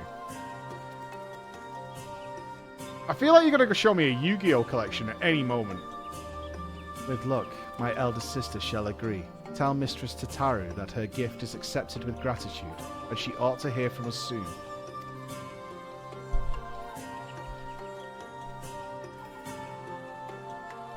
Isn't he a black mage or something, or is he a white mage? Guess who? Did you speak with Iran yet? That sounds promising, aye. I begin... Barry! Tell Sheila to put that pie on, yeah? Yeah, I want gravy. I'm not fucking paying for it. Cheeky bitch. Tell her if she asks me again for pie, for gravy money, that she could kiss my ass. Sorry about that, I'm back. I'm beginning to understand what makes our Seedseer friend tick. But we can discuss that later. You need to get to Pippin. His duties taken from old R once more. I believe he spends much of his time at the Colosseum, so perhaps you should pay a visit to the Gold Court. I'll be waiting your full report at the boutique. Alright. Let's go see our boy Pippin. I like Pippin a lot, actually. Pippin is legit. Why do you think his hair is glued to his face, since he clearly sleeps with his face burrowed in a pillow? I can't even imagine what it looks like to sleep with your face buried in a pillow. Or even attempt to do it. But I can assure you, because we've had this conversation, I'm going to try that tonight. And I hope all of you guys do too, and we can compare notes tomorrow. Don't like, suffocate yourself, though. Use a straw or some sort of tube.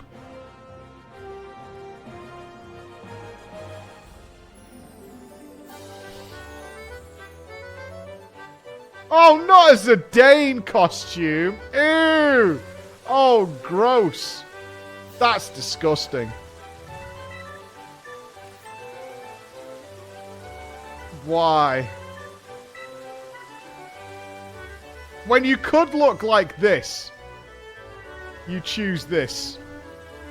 I think Steiner's at work.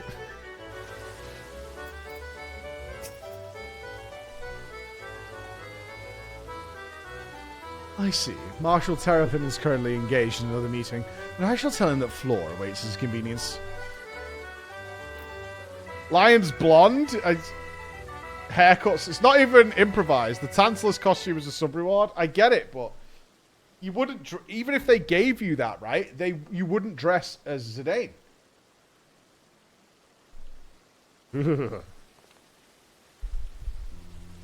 I apologize for keeping you waiting. I did not expect you here this morning.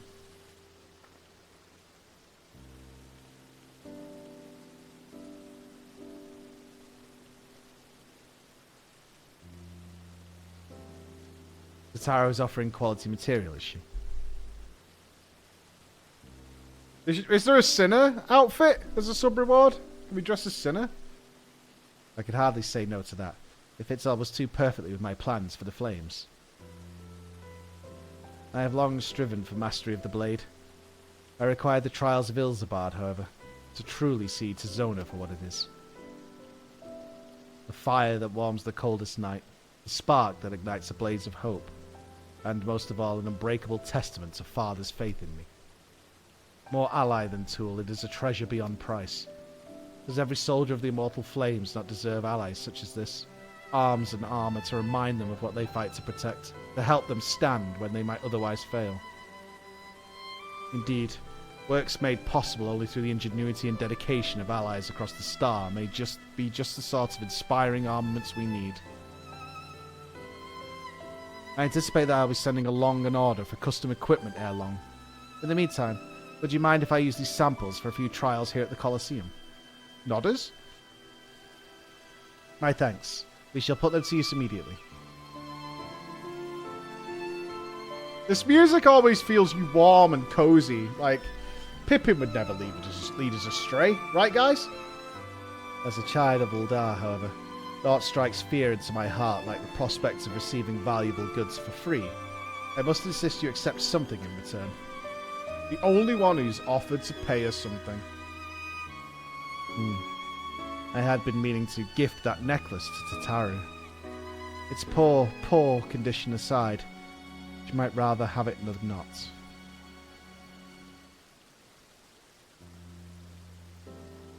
I have spoken with Tataru at some length about our pasts, you understand. In many ways, we are quite similar.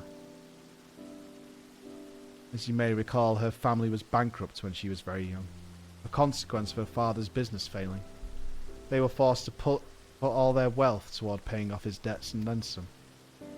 One asset they reluctantly parted with was a necklace treasured by her mother, which Tataru has long searched to no avail.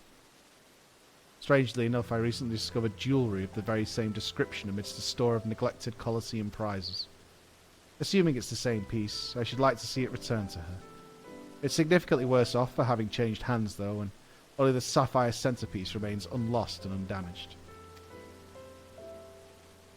She may appreciate the sentiment nevertheless, but it's difficult to say.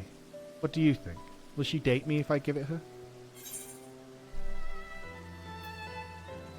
Yeah, it's about the memory, dude. It's a necklace with history, that's okay.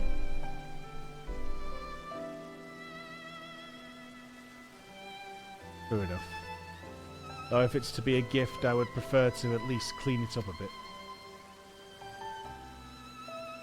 In that case, I had considered asking the Goldsmith Guild, but you ought to be able to turn the necklace into a piece that Tataru would wear, if not precisely what she remembers.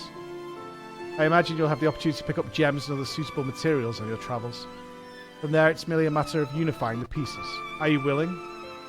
Oh, is this going to be about getting Pippin and Tataru together? I can ship it. There it'll have the sapphire removed from its setting and sent to the boutique with all haste. I doubt even Tataru would dare open a private package addressed to you. Best of luck in finding matching materials. And in your mercantile endeavours, of course, may the traders guide you to fortune fair. Oh, am I getting confused? Is it Wedge? Or is it both? It is Wedge. Wedge has got a thing for Tataru. Does Pippin as well? Yeah, I ship Wedge harder. My canary flew away. It's both? Wedge is just shy. It's not that he dislikes her. He's just shy, that's all. Ship Pippin with Nanamo? I don't think that's legal, bro. I don't think we could do that, man.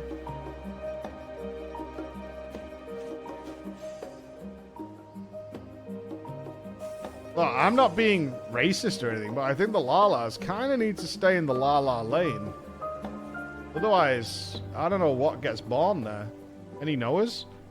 There must be some fan art researching this or something. Right? If you use the alternate free driver, does he What? He grilled me what it was about. Oh, God. What is I the did chunk explain in you? the Thanks, concept Chris. of the gamer tag. Oh, God. Thank you very much, Chris. Oh, sandwich! Oh, it's a big sandwich. This might also be dinner. Oh. Turkey and chicken.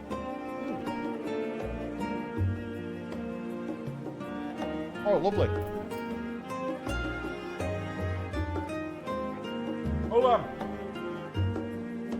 I don't need you to see me put turkey in my face.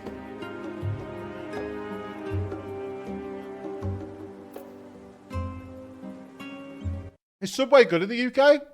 Yeah. I mean, how do you fuck up a sandwich? Oh no. Spee's plowing so hard, bro. Oh, he's become that silent streamer, engrossed in his DPS rotation. Look how focused he is. Wait, who told me what? Oh. What is going on here? DPS improving, though. Jump right before Quake cast finish. Oh, I didn't read that. Oh, jump before Quake. Yeah. Oh, God, he's going to break himself upon the body. Okay. I bet this boss dies too quickly now, though, right? Did these land on me? Probably. What is this? Slab hide. How can I'm so Subway far even be away, bad? Please wait. Me... What the fuck? I mean, it's not going to be as good as going to, like, a proper deli. You know what I mean? It's never going to be that bad.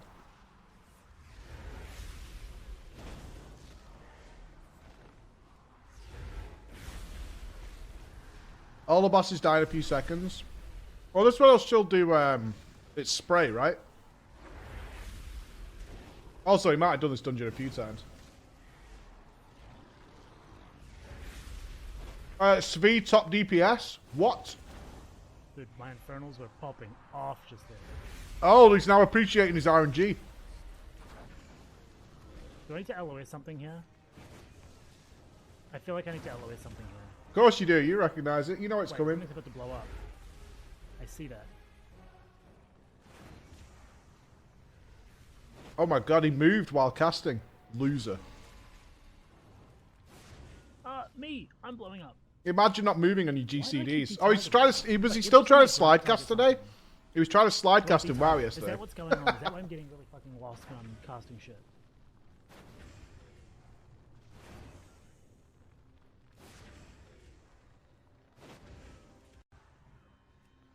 No vuln stack, only death. He's slide casting less and less. Wow, that boss died quickly. No, Holy so I'm shit. not okay, so what I'm doing is I'm constantly holding on right click, right? Mm-hmm. But then I will unhold right click, Uh-huh. hit my ground targeting thing, and then I'll lose my target. So if I do this, right, and I still have my target here. But then as soon as I finish that, I go back to right clicking. So I don't know why, because I'm never left clicking at all. Uh-huh. Is it like a after so much it's on delay? CD, I clear the Yeah, there's more delay in FF14 between the casts, so you can actually... It's the way WoW used to be in the Burning Crusade.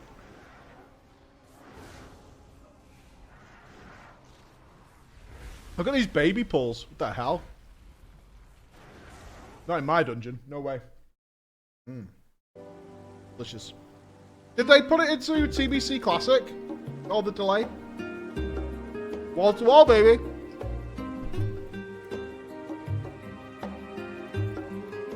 There's an internal ping in FF14 that everyone has no control over, at least not without third party. You can see it though, can't you? I have definitely seen some FF14 videos that have the indicator like we used to use in the Burning Crusade.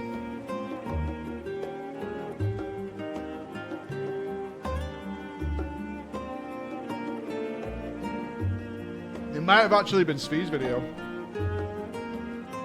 Back when third party was a thing. All the way back in the day. Yeah. It was one of the things I definitely wanted for the Black Mage. Well, the reason you use an indicator is because it changes a lot. Right, I will save the other half of my sandwich for dinner. I'm being a good boy. As much as my stomach's saying, just eat the whole thing now. What?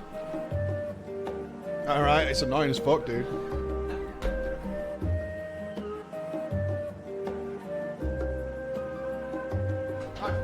Wash my hands and shit, dude. What is it?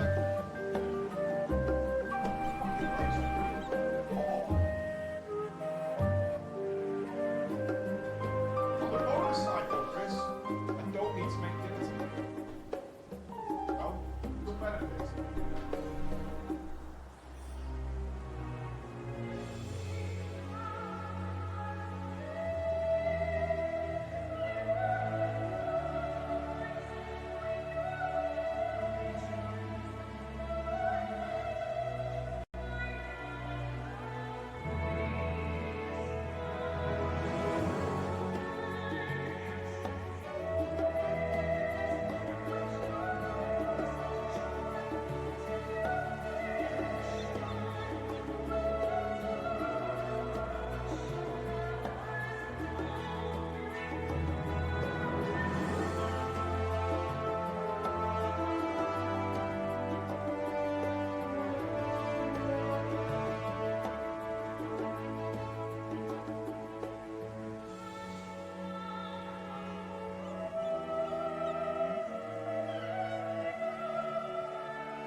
Sandwich achieved.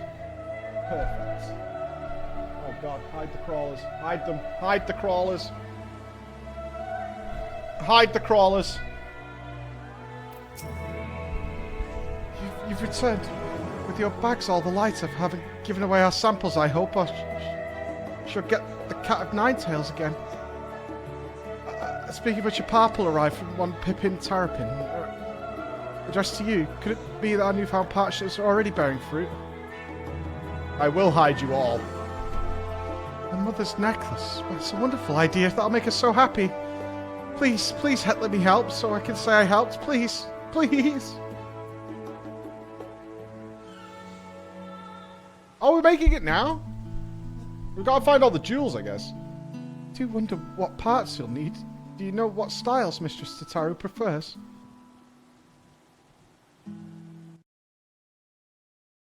This necklace is to be a keepsake. Why not focus on that? Oh, apologies. I couldn't help but overhear.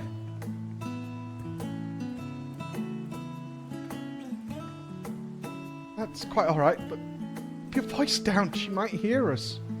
What did you say? It simply occurred to me that since you had gifted the sapphire so readily, our other partners in this endeavour may wish to offer up something for Mistress Tataru as well. They don't want to incur her wrath. With such gifts, you could turn the necklace into a memento of not just her past trials, but her present successes as well. That's perfect. Our plans for the boutique proceed apace. We should soon have more than enough tokens from friends across the seas. What do you think? Tataru demands tribute. Well, well, well. Skiving again, are we, Medina?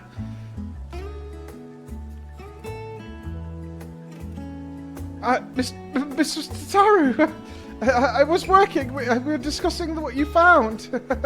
We're discussing the successful delivery of the samples. Yes, everything went well. Good to hear. How fares dear Pippin, that love-struck little mite?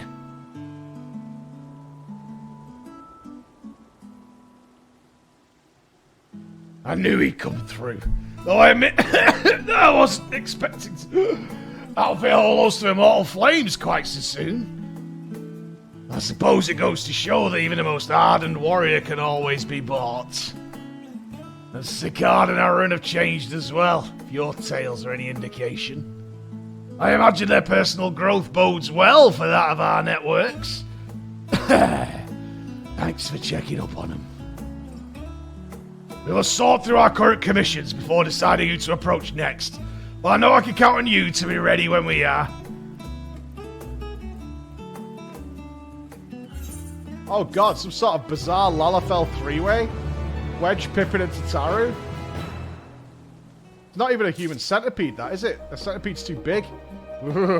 Keep up the good content. Gross. Sadly, I got quite a lot of work and cannot watch that often. Hey, Matthias! Oh, hey, well, working though. Nothing wrong with that, brother. Nothing wrong with having too much work on. Unless it's too much. Yeah, we stopped again. I think we should go to see Omega, see what's happening there. So where are we going for Omega? We're going to Railgas? By the docks. Sandwiches and pretzels for the love of pudding. Wandering minstrel. Oh, we're missing something from Yoshi P? Hold the phone. Excuse me. Heartless hypothesis. Okay, that's it.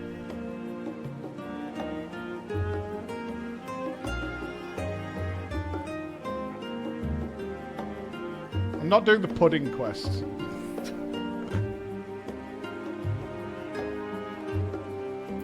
No pudding, no pudding. Greetings, my friend. If you have a tale to share, this minstrel is all ears. Ensinger. A battle at the edge of existence, you say, against a fearsome being known as the Ensinger. It goes without saying that I should like to hear about this. Pray, recount to me the tale of your mission from beginning to end. I was fighting a big ball, and then Xenos turned up, and then I slapped him.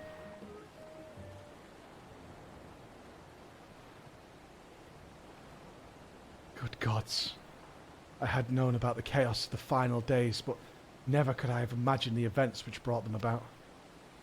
I do wonder, though, where might this Ultima Thule be located?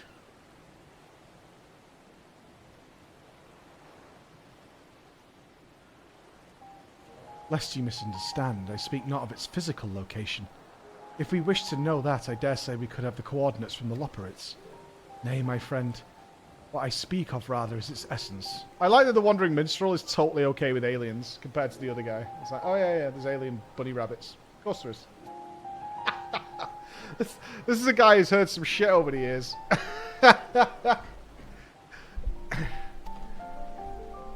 According to your description, it is a place where emotions dictate reality. It seems to me that in such a place it would be nigh impossible to draw a line between what is real and what is felt. Yeah, it's come from us, but like he's totally okay with it. Oh, alien bunny rabbits? Yeah, sure. In nature, there is a phenomenon wherein the structure of a massive object may resemble that of something diminutive. Might it not be possible, then, that the structure of the sea of stars resembles that of a heart and mind, of the complex mechanisms that govern our feelings? On the assumption that it is so, I am led to wonder, what was the true nature of the Endsinger? What was it exactly that you defiled at the edge of existence?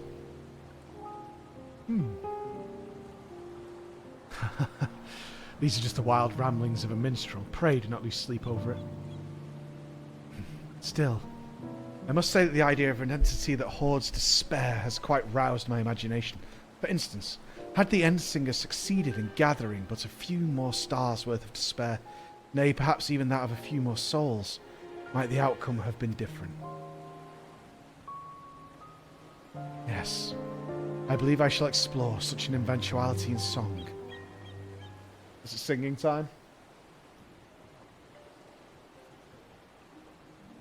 The light of hope kindled by your comrades is brilliant. Alas, so dark is the despair you face. Not even the light can pierce it. An inexorable verse of oblivion performed at the farthest reaches of existence. I shall name it the Endsinger's Aria.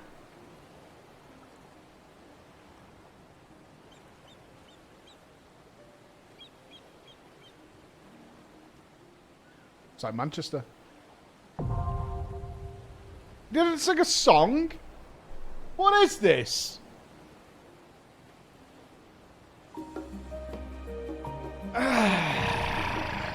Shaking my damn knees, dude. Shaking my knees. I didn't get a song. Lazy.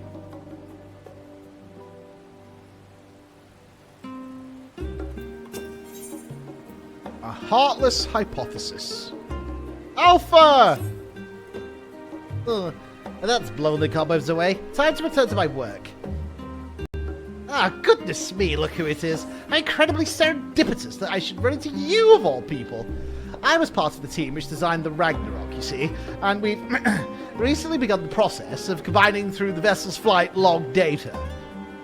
The primary objective of your journey to Ultima Thule was to save our star and countless others, of course, but it also provided us with an invaluable trove of information, records of places and events we could only dream of. Your safe return gave us much to be thankful for. As it happens, one of the things we pulled from the log was a transmission of unknown origin, something that the ship must have intercepted during its flight. We believe it to be an audio message, but even our most talented linguists have been unable to decipher the language. For a while there, it seemed we must accept defeat, but today may be the day that we finally solve the mystery. If you're so inclined, would you care to come along to Thormazane? It seems fitting to have one of the Ragnarok's original passengers present to hear the history being made. Sure, I'll listen. The cutest nerd cat girl. Wow. Wow. Why are you snorting like a piglet? Nerd snort. That is fact. Absolute fact. Everybody who's a geek can't laugh properly. Why don't you snort then? Because I'm fucking cool as shit. Ask my kids. Yeah? I own a PC with RGB. I'm a really cool dude.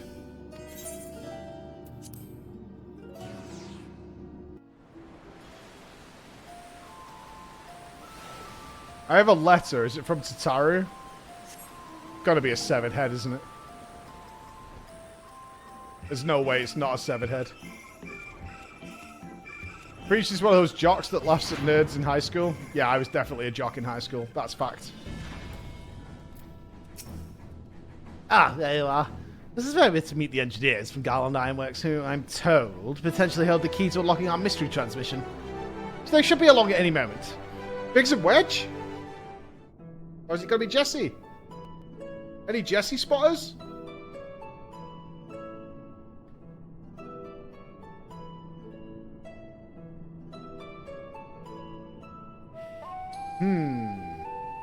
Who is it? I'm going with Jesse. Sorry we're late. We had some trouble finding the right... Gods, is that you, Flo?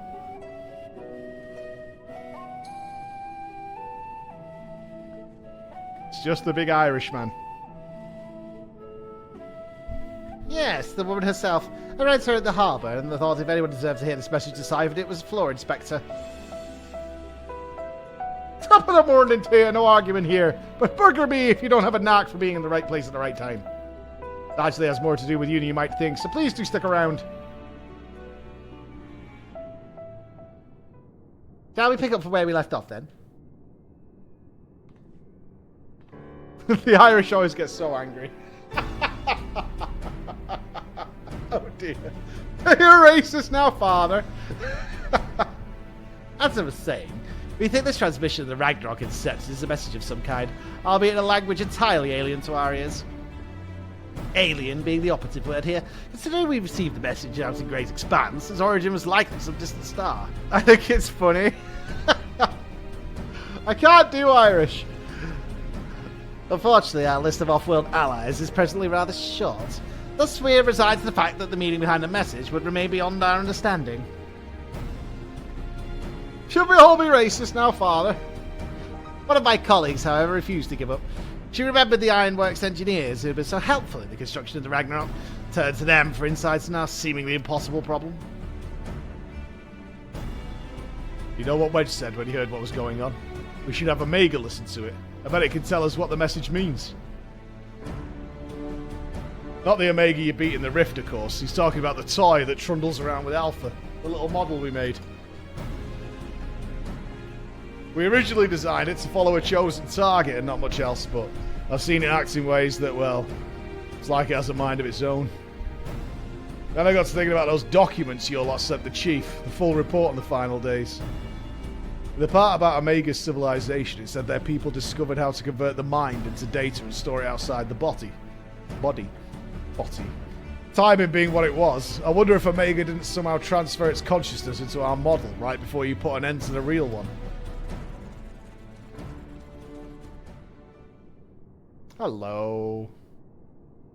So, in an effort to get to the bottom of that, as well as take a crack at this indecipherable message, we decided to make some modifications.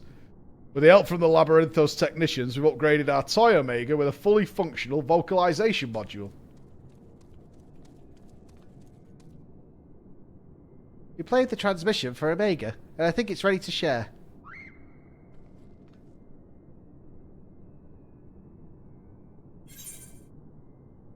Are you there, Omega?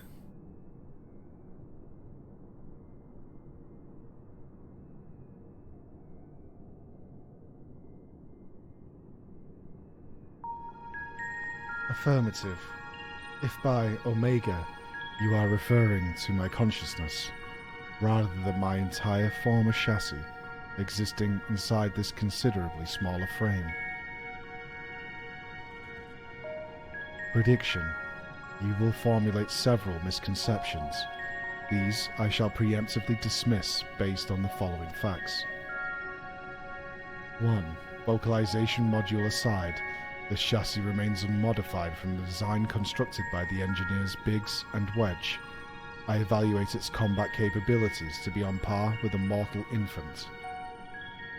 2. The mechanism which allowed me to perform an emergency transfer of my consciousness was installed in my previous body. With the destruction of that body, I am rendered incapable of replicating such a feat. Should this current material form be destroyed or cease to function, all cognitive awareness or presence I possess will be lost. Conclusion. I present no threat to you or your star, nor do my projections indicate the necessity to inflict harm. In the fraction of a moment before my annihilation in the rift, I re-examined my directives. If I am to fulfill my purpose as an evolving construct, then I must continue my journey for improvement for so long as I exist.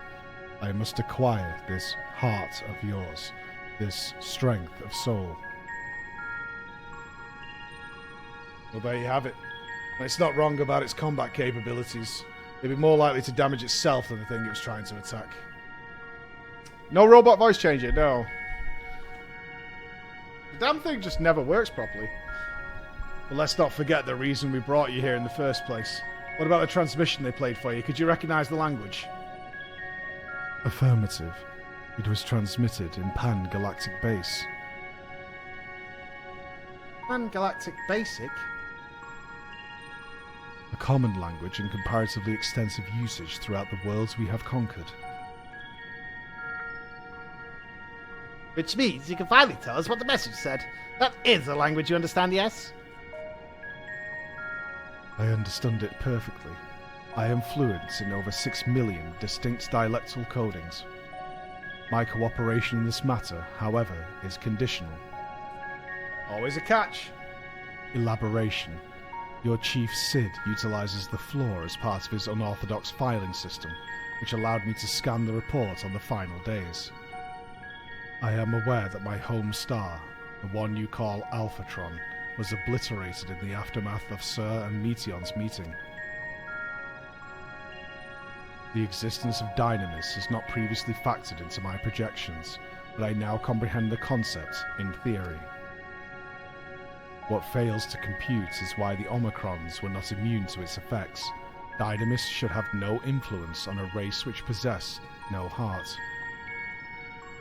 And yet, Sir expressed to Meteon desire to cease existing. Illogical. I must pursue the anomaly further until the full equation becomes clear to me.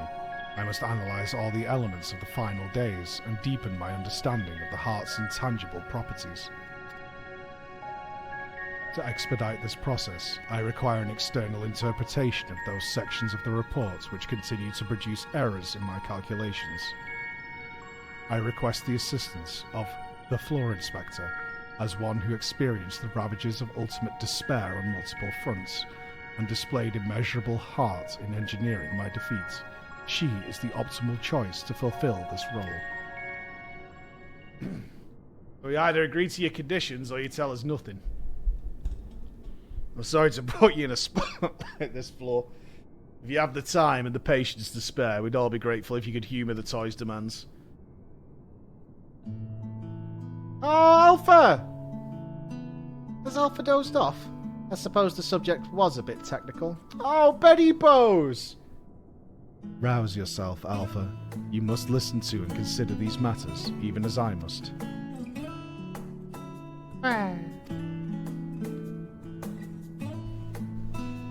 Why don't we make a trip out of it? You know, actually visit the places that has the things Omega wants to ask about. It'll make explaining stuff easier for one. And also help keep Alpha awake and alert.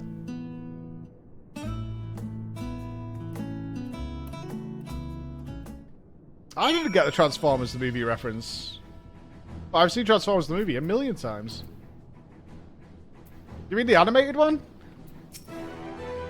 I see you have chosen the mutually beneficial option. Logical. Setting aside the matter of Sir, there are 3 elements of the report on which I desire clarification. The first of these concerns the progression of the final days of Ransard Han. I recognize no pattern in those who succumbed to the transformation and those who did not. That's a bit of a trek if you wanted to chat with the locals. How about we lend you an airship? We do not require such outmoded technology. Floor's teleportation spell is the most efficient option for long-distance travel. This chassis is a model, essentially a toy, and Alpha, despite his organic composition, is indistinguishable from a stuffed doll. Conclusion. We qualify as material possessions. Pick us up and you can teleport the three of us to our destination. Okay. Sounds good. Why fly? We can just teleport. Do you want to finish the Practical Academy quest you have for like a month at some point? I mean, I do. Not right now, though.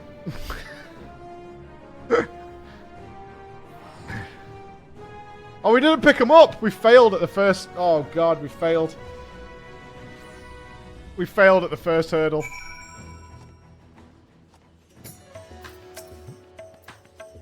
Sensors indicate we have arrived at Radzat-Han. Objective. Identify factors for resistance to involuntary transformation. Hypothesis. Unaltered survivors of the final days will display significant strength of heart. Confirming this theory will require the cooperation of live subjects. Where is the ward designated for residential habitation? Understood. Karma, set as our sub-destination. Please take the lead and select the subjects we are to interview. We're back to Kama. I did my hippo dailies. Thank you very much. Oh, we've got to take them on the full tour. Okay. Come on, team. Yeah.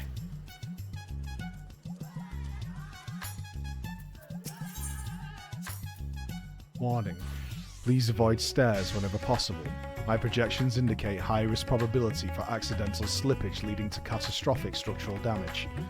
Stepped inclines also increase my energy consumption by 63%. In mortal terms, they tire me out. Taking into account the difference in individual limb length, the design is inherently flawed. A convenient step height for one is an exhausting trial for another. Were I to oversee the civic design of this settlement, I would construct a sloped conveyor belt which would enable automatic traversal. Zero personal energy expenditure. Where? Alpha chirps enthusiastically, apparently unfazed by the prospect of climbing stairs. Can we even get up there without doing the stairs?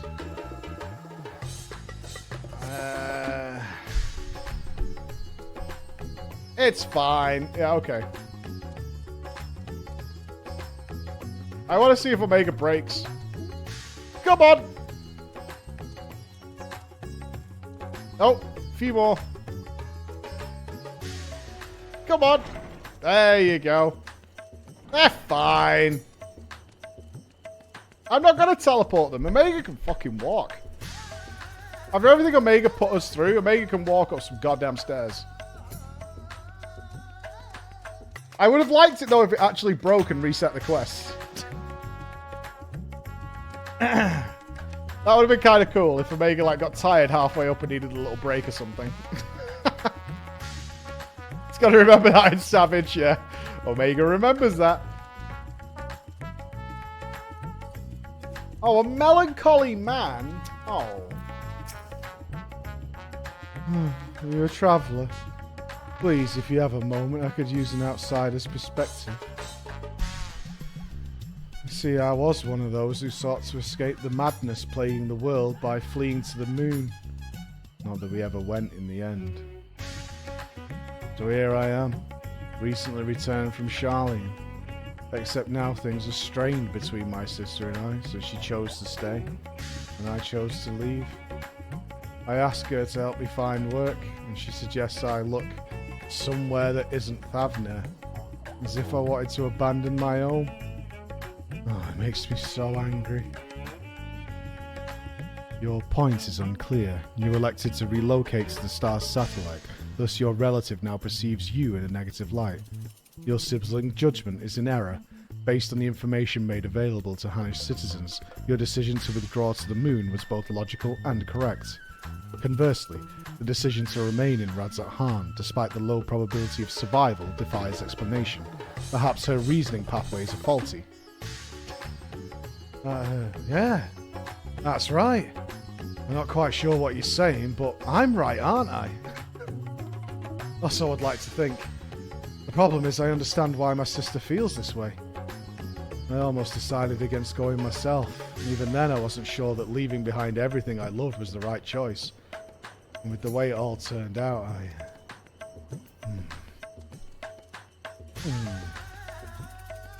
Svi's putting even more add-ons on? He's not. What's he putting on now? It's not going to be a threat meter, is it?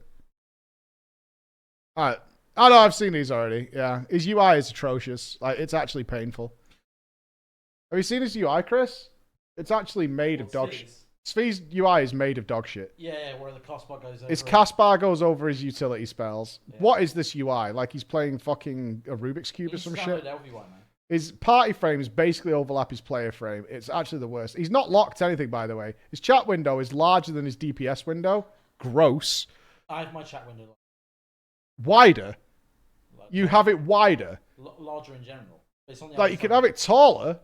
No, well, but it's even worse than that, Chris. Hold on. I use LVY, so it kind of does it for me. Wait, no, you're not I think you're not interpreting just how gross this is. Okay, this chat window is not only wider, but it's offset. If it was in the same place, then yes, it should be lined up. Right? It's offset. I agree with that. This is actually like... But normally my chat window is kind of on its own side. So. This is the worst thing I've ever seen in my life. Actually, just so disgusting. I can't believe this is happening. And not even if he slid it over. It's not like he accidentally clicked the chat box and moved it. If he slid it over, that's thinner than this is wide. So it would still not line up. It's a 2-second thing to fix. Well. Not my problem. Anyway, do you know where the other side of the magnet? Yeah. See? It's fixed. It's like attached. Yeah, but I need the other side of it. Oh no, I use that under the headset. Wow, like I did the first time. Right, so the mod line's got a little magnet. Yeah. Here. I'll use this headset. Oh, you're using... Yeah. I'll do okay. It's just, we're just changing the microphone. Yeah, cool. Alright. Yeah, I was going to say, because you... if there is another one, it'd be in that box, but I don't think they give you two. I think what they give you is the sticky, so you can rip this off and put it on something else. Yeah.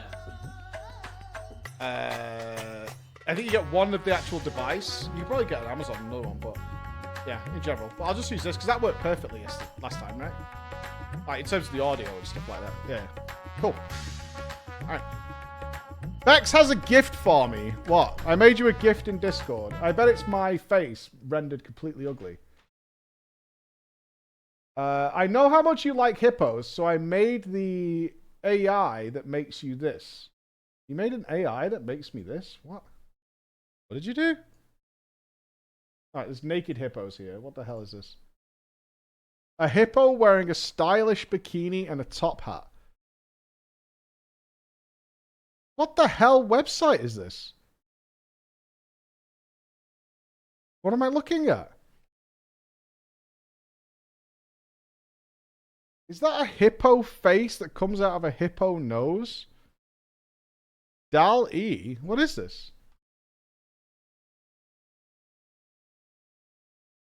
Creating images from text and open AI.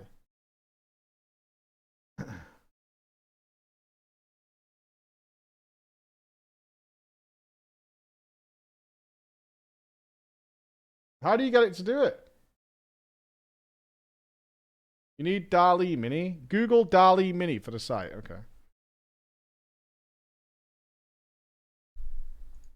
A hugging face. How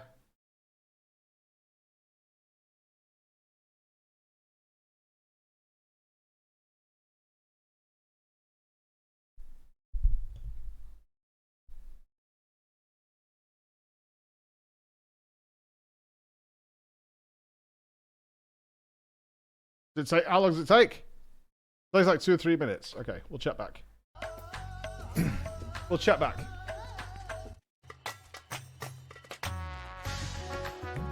I'll put it on the other screen so I know when it pops up. Put it over there. I'm not a one monitor Andy. Hey, I don't know you. Oh, hey, don't I know you? Yes, after the beasts were taken care of, you told me to join everyone in the square. Thanks to you, I was there when Vitra gave his speech, and I found out who Varshan really was. It's a shame we don't get to play like we used to, but Mama says Vitra has been busy putting the city back in order. Maybe I could work for him one day when I'm a grown man. Vitra, Midgard Soma's offspring, yes? And this child wishes to put himself at the worm's command, that he might make his own contribution to society. A pattern emerges. I predict that the Hannish survivors are those who had ingested Vitra's blood and become his draconic minions. Though dragons were no match for our civilization's might, their combat capabilities are not to be underestimated. It is unlikely that they'll be experienced emotions of dread or uncertainty as exhibited by lesser beings in times of undue stress. Dragons? I'm not a dragon. I never ingested anyone's blood either. Ew. You are not of Vitra's horde, so you possess no hidden means to fight off the beasts. What of fear, then? You were frightened? Yes, I was frightened. I just hid and hoped they wouldn't find me, at least until she told me it was safe to come out. Can't be scared. Chris is setting up so we can do the other VR escape room later. We're escaping from the 90s, y'all.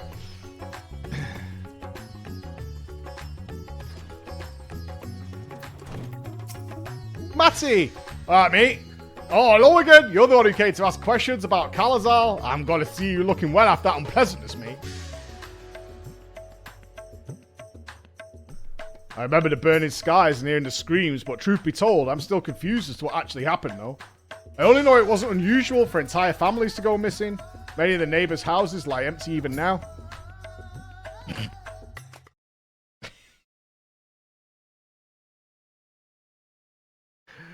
Hey, Chris! Come here! This came out really well, actually. This actually came out super well. So there's this AI that makes pictures out of text. Oh yeah, I keep seeing Look, this. a chunky ninja. How good's that? Right, let's try a floor inspector. Interesting, I wonder if you run the command twice, does it come out with different answers? It takes like 2 or 3 minutes, but it works. That's cool. Not for reuse. Kalzar's place is one of them. He had no close relatives to speak of, and I heard that it was members of the consortium who came to remove his belongings. What a terrible thing to have to do, mate. Terrible. Kalzar's passing was recorded in the report. Clearing out his domicile and readying it for new habitation seems an appropriate relocation of resources. Dear me, what a clever little contraption that is, mate. Where'd you buy that from? Is it from IKEA, mate? Well, of course, I'm not against making use of his quarters. That would be wasteful. It's simply that, like, Karzal, right, was such a vigorous person. All that passion, all those dreams, suddenly gone. I feel the same sorrow for everyone who was lost, seeing the remnants of those vibrant lives packed away in boxes. That's what I meant by terrible, mate. Floor, I require a moment to process this input. Let us move apart and discuss our findings. Don't try the quack crawlers. Oh, God. Oh, God. What comes out if you put quack crawlers in? Processing data, evaluating hypothesis against accumulated evidence. I offered an optimal analysis of each subject's testimony, yet each time their responses conflicted with my assessment. Have you got the quack crawler one? Oh, my God. No way. Oh, right, okay. There's no way this turned up if you did quack crawlers. There's no way. These are like photographs. A lady wearing a yellow dress and yellow top hat inspects the floors. Wow. And that's what popped out? That's creepy. That is really creepy.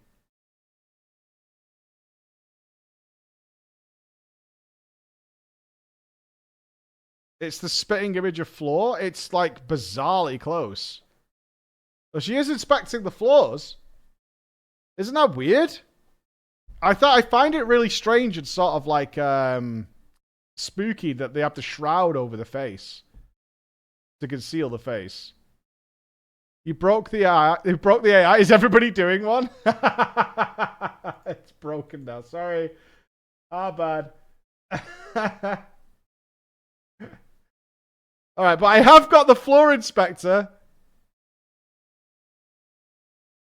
Check it out. I've even got the hoodie yellow hat, baby. There I am. The floor inspector hard at work. Beautiful. Look at this floor. This is my favorite one because I'm showing someone else the floor. I'm educating them on the floor inspector. Yeah, the faces are cursed, man. Oh no, help.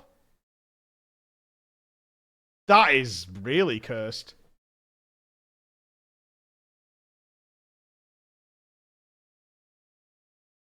Do something with Honey Yellow. A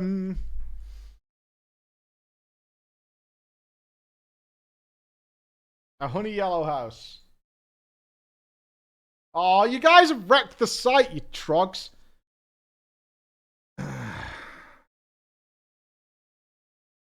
What's this? I need the descriptor. What did you search? A red Scottish person. Just keep spamming it.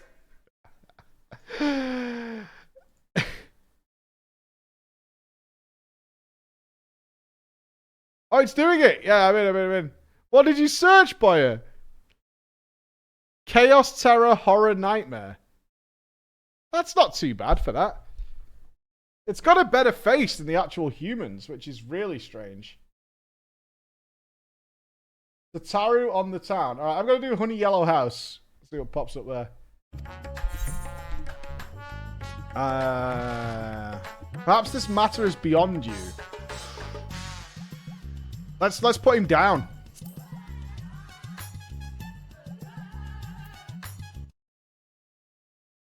Your response implies an absolute understanding of the answers I seek. Impressive, considering you understand not a single word of Pan-Galactic Basic. We will forge on with the questioning, continue to educate me with your enlightened perspective. Next, I wish to interact with an individual who endured similar circumstances to Kalazal prior to his transformation. Are you acquainted with any local merchants who had dealings with him? Yeah. Jan Barber of Rayud Fibers. Acknowledged. Subdestination set. Yeah, I got sassed. That's okay. I can get sassed. I'm down. Right, oh, well, are you gonna sass me? Time for some stairs then, mate. Yeah? Come on. Woohoo! Little bit of stairs for you, Omega, mate. I wonder...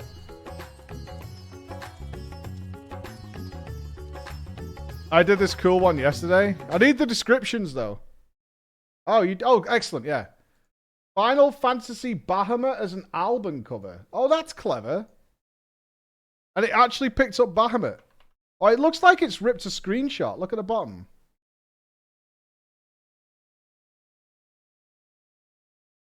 That's really cool. Check Discord. Oh my god, you're having way too much fun with this.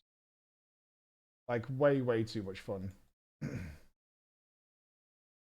Pyramid Head goes to Coachella.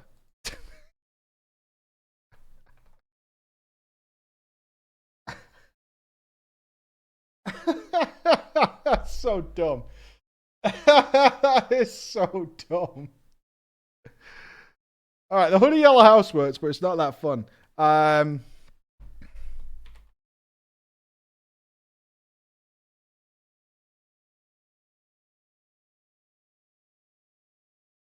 Final Fantasy Alpha, dancing at a rave.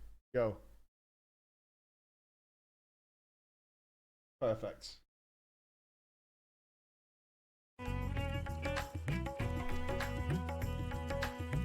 Fingers crossed we get the dream. I'm not going to jump out the window. This is fine. This is fine. Gandalf dancing in a rave. Oh, God.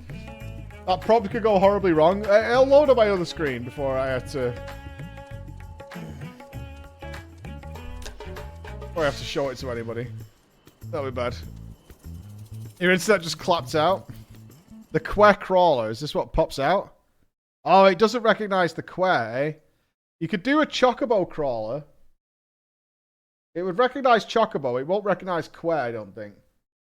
Or it obviously hasn't. That one's pretty close-ish. Oh, that is. The Quer Crawlers. Oh, God. Okay, this is surprisingly accurate. This is surprisingly accurate.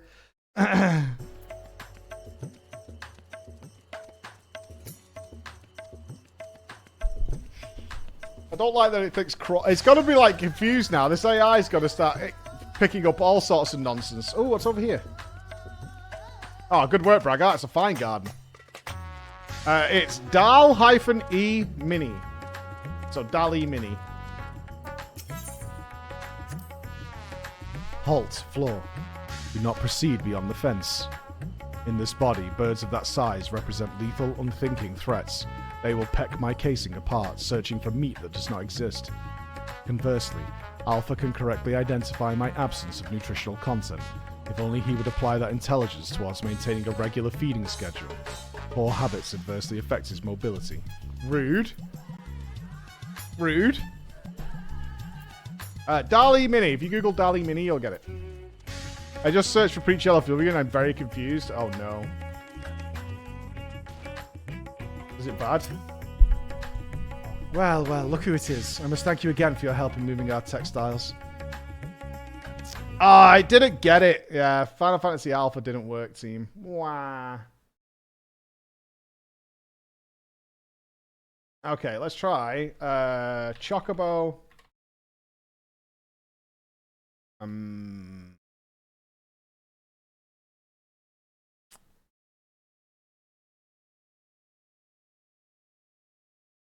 I want to see a Chocobo airplane.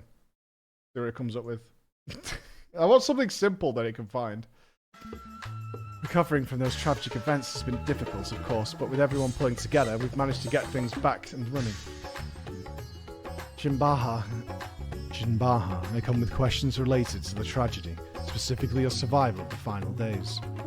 Although you are similar to Karl Zal in many respects, he succumbed to the transformation and you did not. Why? What is the critical difference between you and him? What? I'm sure I don't know. I'm not especially brave or courageous, if that's what you're asking. Perhaps being focused on protecting our workshops kept me from spinning into a panic. Still, I imagine Karl Zal would have been feeling that same sense of responsibility. Perhaps the weight of it all is what invited his demise. You were of the same mind, resolved to the same purpose, yet your strength of heart or spirit was not equal. If merely emulating the individual is insufficient, then some other unforeseen factor must be involved. Not to interrupt these deep philosophical musings, but can I ask you a favour? There's a man by the name of Nashvan who's been helping us out here while he gets back on his feet. I have a feeling he'd benefit from speaking with you. Leave by the eastern exit and you should find him outside, organising some new inventory items. That's one way of getting out of the conversation. I like Jinbaha. It's like, oh, not to interrupt, but can I ask you a favour? Is that you go and see somebody who's not me. Good. Bye. Oh, that was pretty quick.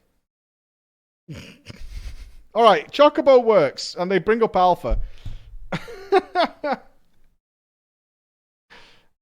Yeah, it came up. That one's the best one, I think. That one's dope. Horrifying? No way. That's horrifying. Not exactly what you wanted. What is this, a Namazu one? Namazu destroys the floor inspector in yellow. Those are some sad Namazus. It did find Namazu, though. So that means you could do Captain Picard riding a Chocobo. Ah, stop it!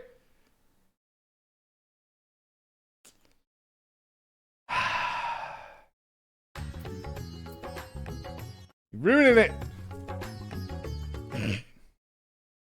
Muppet Emmett Selk. This is actually really good. That one is fantastic. That is so good. Muppet Emmett Selk is genius. Oh, I like that one. Yeah, that's good. Yeah, top middle is easily the best by miles. I would pay money for that. You can get it yourself. Just print it off. Easy. This is what you get if you search Rule 34. Oh, rulers. Okay, good. It didn't get it. Good. The amount of people who are going to be spamming Hitler wearing a dress and whatever. The equipment being manufactured here, it is worn to perform specific duties, yes? Conceptually, it seems analogous to our practice of switching frames to better serve our mission objectives. I, for example, did not begin existence with the Omega model. I was originally supplied with a standard issue Omicron chassis, serial number M17. In this world, the alphanumeric combination would be considered my given name. Such designations are drawn from our nearly infinite register of celestial bodies to avoid the possibility of duplication. Furthermore, the cluster known as M17 is better expressed in your language as the Omega Nebula, the same word I use to introduce myself to your kind. Though you associate Omega with the advanced weapon construct, it is also my name, and I see no reason to change it no matter which frame I inhabit. Okay, this is dope. That's actually amazing. This is actually amazing.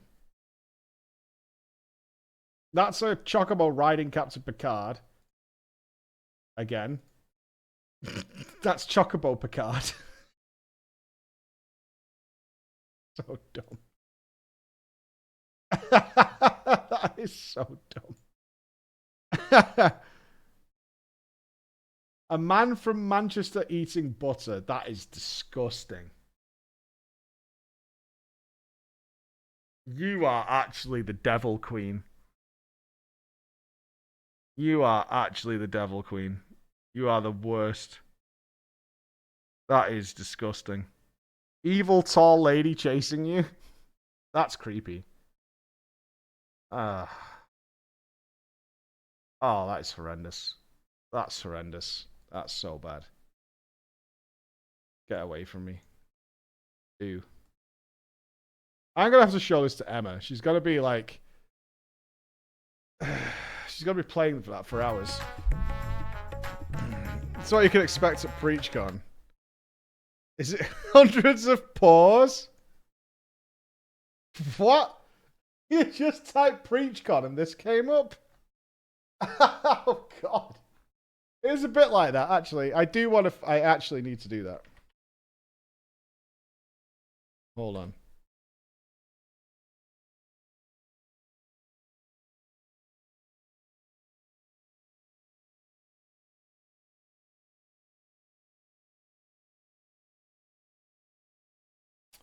Fuck's sake. A Bioshock Big Daddy in Final Fantasy XIV. Oh, it didn't quite work, did it? Yeah, didn't quite work. Unfortunate. I want to see the army of... Oh, fuck, I closed the website. God damn it. I want an army of paws.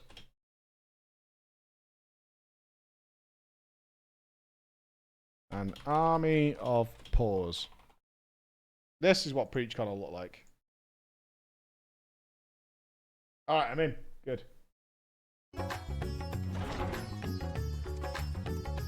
So it's something with the trolley. Oh, someone do Heavenly Trolley. Or if God was a trolley.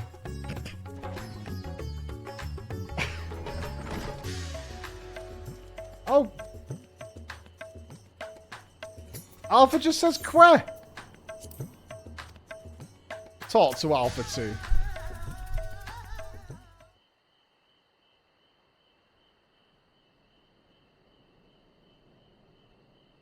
That's all our orders accounted for, and everything looks to be of good quality.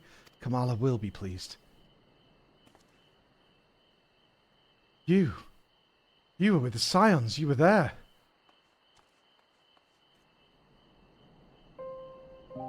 Yes, I'm sure of it. I'll never forget that day. You and your friends helped us escape when people began changing into beasts. My own son, he was afflicted. Then that huge monstrosity loomed right over him, and I remember my heart turning to ice, freezing in place. The satrap came to my aid, but then he too was gone.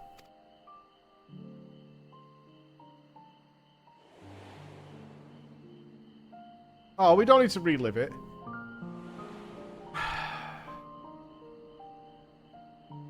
Remember. The memories run together in my mind like flashes from a nightmare. Only the words of your comrades still ring clear. I repeated them over and over like a mantra as I fled for my life. You must run, for their sake and your own.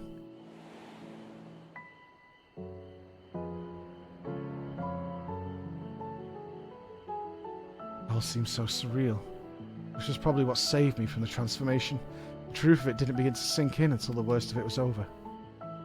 I have not the words to describe how I felt then, the sorrow, the overwhelming sense of helplessness.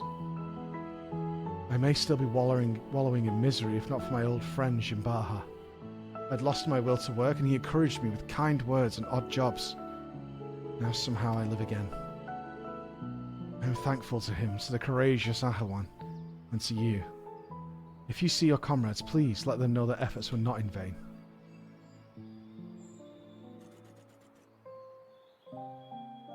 You said you lost your will to work. This signifies a cessation of efforts to maintain basic life functions, yes? What changed to extract you from that stagnation? An offer to work from Jinbaha should mean little to one with no desire to accept it.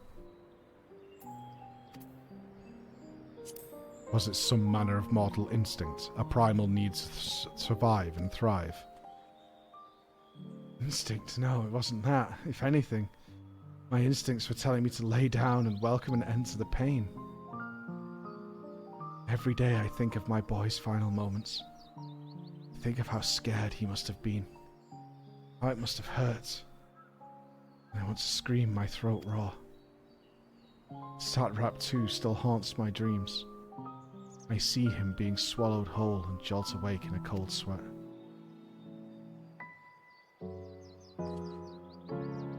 Something changed when Jimbaha came to me. I looked up and saw that even without my son or Ahawan, the world around me continued to turn. And because that fact grieved me so, I knew it fell to me to live on and remember them.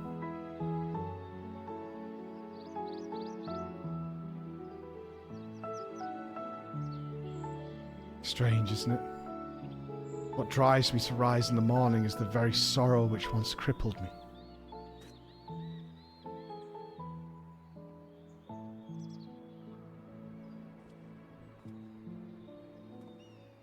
Now I really must return to my work. To lose this job after everything I just said would be a poor jest indeed. May the sisters keep you well. Yeah, I remember that guy being so terrified when the change occurred. Our boy Graha getting in there. Sorrow, the emotion generated by mortals when their ideals fail to materialize. This I have observed. Yet when I listen to how Nashvan's sorrow served to rescue him from near-fatal despondency, his logic eludes me. I am incapable of perceiving the full measure of the heart's properties. My best projections fail to predict our subject's responses, and despite their almost equal occupational and mental parameters, Jinbaha and Kalzal exhibited different reactions to the dynamis effect. I am no closer to recognizing the pattern for involuntary transformations, and your ephemeral mortal spirits confound me as much as if they had more than they did before. Have you considered that there is no pattern to the people afflicted? The hearts of others were ever shrouded in mystery. Perhaps it's time to move on to the next element you wanted clarified. Yeah, maybe there's no pattern. Mayhaps. No pattern. You imply that the transformation was not contingent on individual fortitude, but rather a random contribution of environmental factors. How is it going, team? Big Hey, hope Dave. for Con 2022. Such a theory would explain the otherwise conflicting data. We're doing all the story stuff in FF14 today that came out last week. Very well. I shall accept this as a provisional conclusion to this part of my investigation. I do, however, expect you to continue supplementing my education of heart-related matters. You're a robot, Omega, unfortunately, bro. Sorry to tell you, but you're not peoples.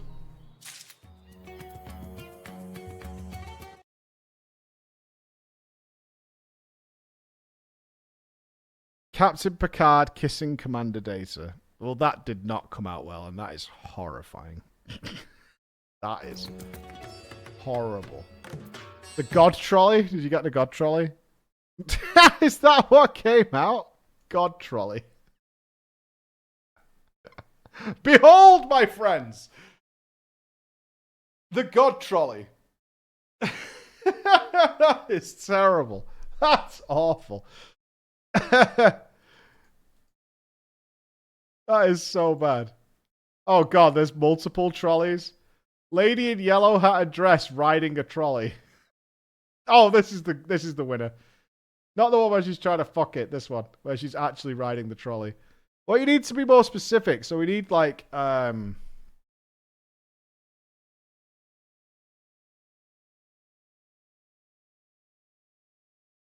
I'm gonna search this without telling you what it is. Too much traffic? God damn it.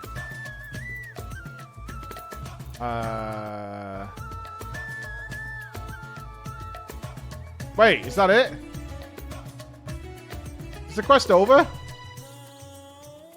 Help? Oh no. Okay. Oh, thank God. Picnic. I just looked back and I didn't have a follow-up quest. I have got one. We're good. Yep, I can't search that. Goodbye. Our next destination will be Camp Broken Glass. I desire elaboration on the dealings between the Ilsabard contingent and the citizens of Garlemald. The report described the contingent's purpose as the salvation of the local populace. Furthermore, both factions faced a common enemy in the Telophoroi.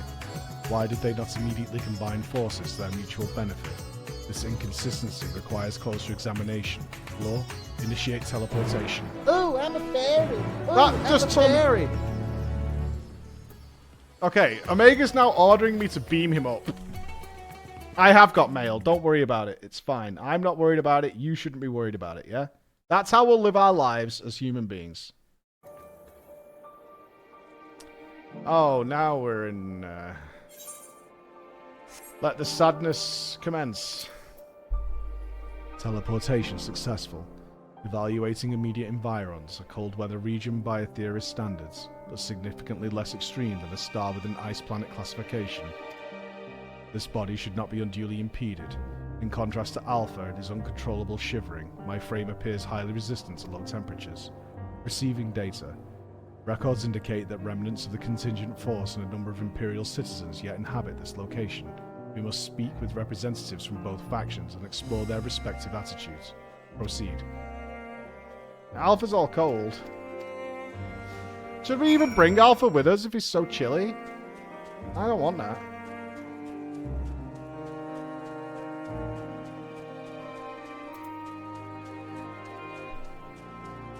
Hey, we did well here, right? Besides that girl and her sister. Oh, came to see how things are progressing, have you? I can't speak for the overall strategy, but communication with the locals has become a damn sight easier since Julius and his soldiers stepped in to help. Oh, we still face our fair share of distrust, of course. Some folk even think we're enslaving minds with our foreign magics. We have Anima to thank for putting that idea in their heads. But all things considered, I'd say we're doing pretty well. Establishing an open dialogue was the first big step.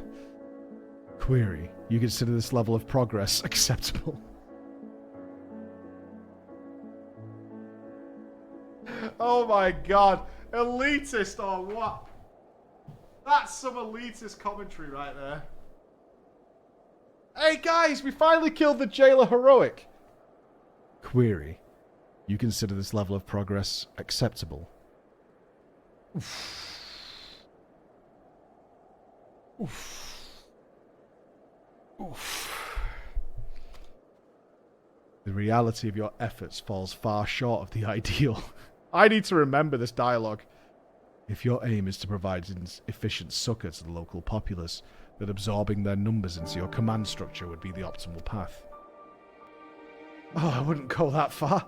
We're not looking to take over their nation. If we do this the right way, we need to recognize and respect each other's way of life. So while it might not be the easiest solution, I agree that with the contingent's slow and steady approach. I'm just happy we're saving lives. Yeah, just conquer them, lol. It's way faster if you just conquer people and tell them what to do.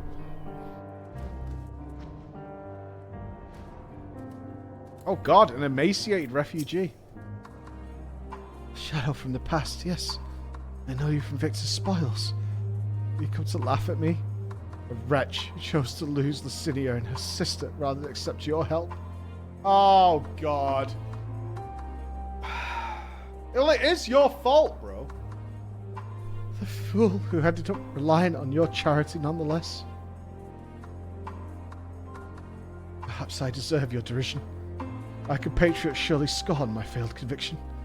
I have shamed my people and brought dishonor upon my nation. I'm no better than a poor. My pride sold for a bowl of feed. My soul, nay, that you shall not have.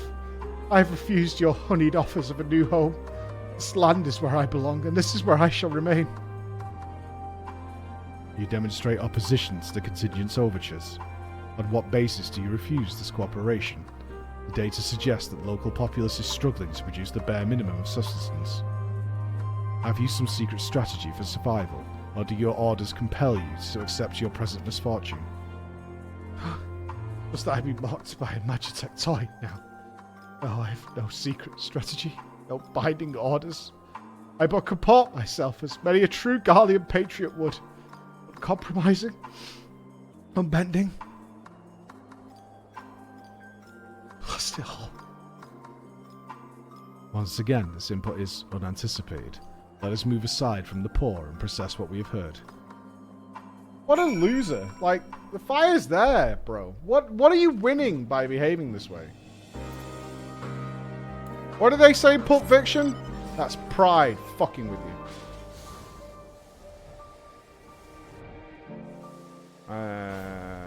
Go to a good spot. Shit, have I left Omega behind?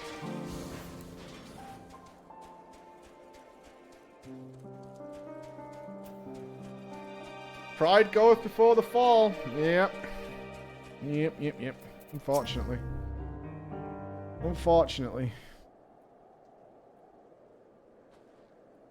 Accessing and analyzing recorded data. Integration complete. I have evaluated this most recent input and made comparisons to our discoveries in Radz-at-Han. Consistent only in their inconsistency, the responses from both contingent member and Imperial citizen were highly irrational. Conversely, any Omicron considering their predicaments would have echoed my assessment exactly.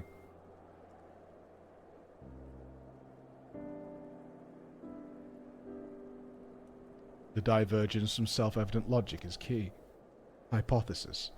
The illogical relationship between would-be saviors and suffering populace is another result of the unpredictable nature of mortal hearts. Words. Any property or ability has inherent advantages and disadvantages. Yet never have I encountered such a unique detriment.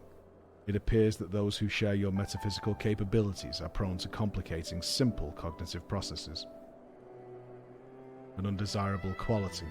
I will, however, persist in furthering my understanding of the subject. Yeah. Query. Prior to formulating our next step, I wish to know, who is this Licinia the Imperial mentioned? Oh, don't worry about it. It was a long time ago. I do not need to relive this. Please.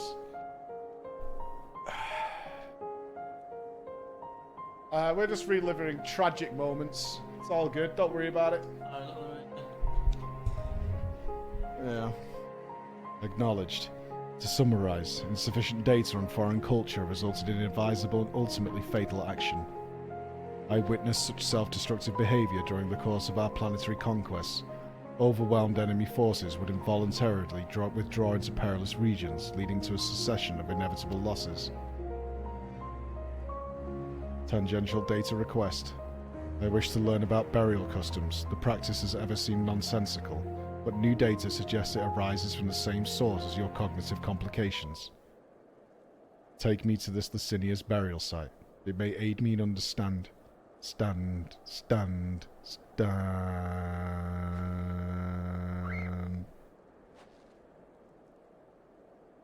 Energy delivery system compromised. Too many stairs have been walked up. Core temperature critically low. Warning. Immediate heating required. Request. Apply friction to outer frame. Give it a good old rub. Give the belly a good old rub. Little rubby. Rub my belly. Omega just needs some belly rubs. It's all good. Spheres unlocking Shadowlands. Time for the more intro. Good luck with that. Temperature nominal. Energy levels stabilizing. The creators of this model must have experienced impaired cognitive reasoning during the design process. Upon our return, I will request additional climate shielding as well as an accurate temperature sensor array. This will not affect my combat capabilities, but should improve my basic survival rate. Reconfiguring sub-destination. In which direction will we find Victor's spoils? Do we really need to visit the grave? Acknowledged. Alpha, you are to remain in close proximity, close enough to envelop me in your snuggly wuggly feathers. You are permitted to carry me on your back if you so choose.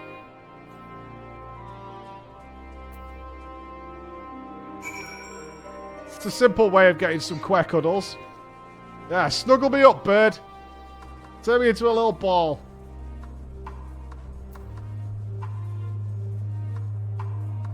Disgusting, Bex. You can now mount with them. Yay! Well. Nope, that's a bad view. Let's not do that. Let's not do that. That was a terrible view. I'm putting a serious face on, right? We're going to a gravesite, for Christ's sake. Behave. Behave for a hot minute.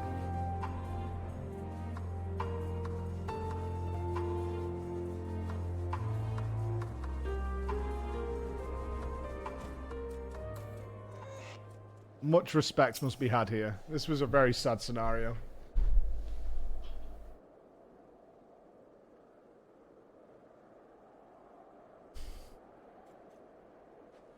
A deceptively deep snowdrift almost defeated me, but we have successfully arrived at the location you indicated.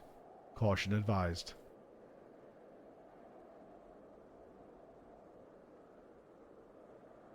An unknown individual appears to be investigating the object of my interest.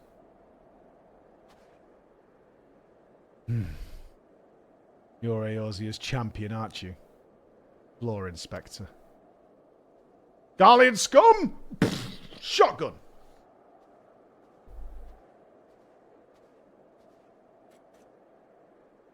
Oh, I never introduced myself, did I?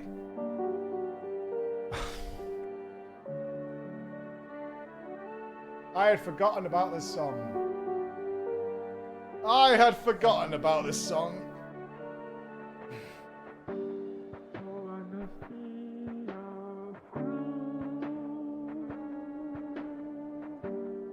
I am Manias, soldier of the First Legion and comrade of Julius.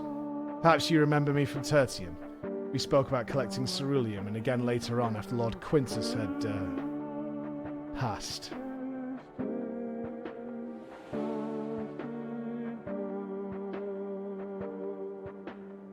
Did you help strap my friends into shot collars?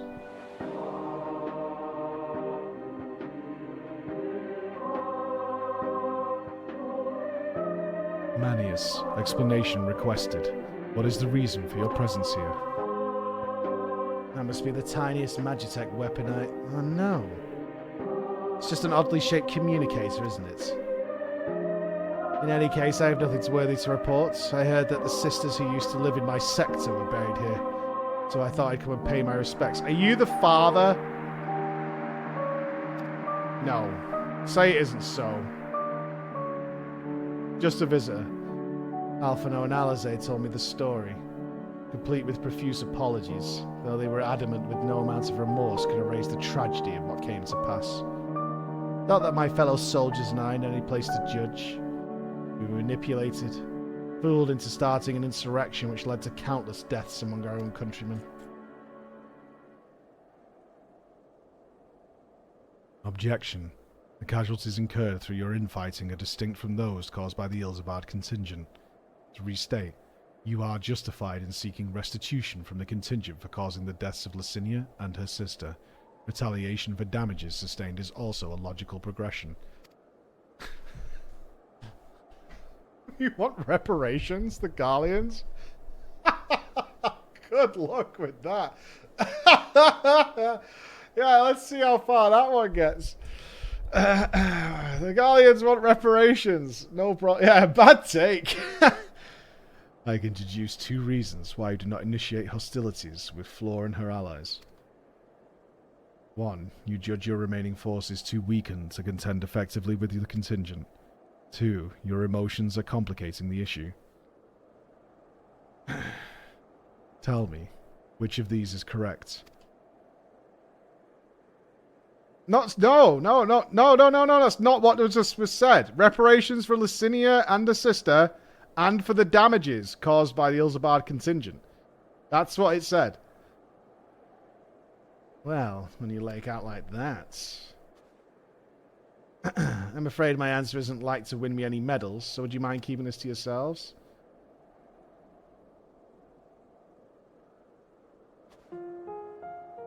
There's the unspoken thought that we were outmatched on the battlefield.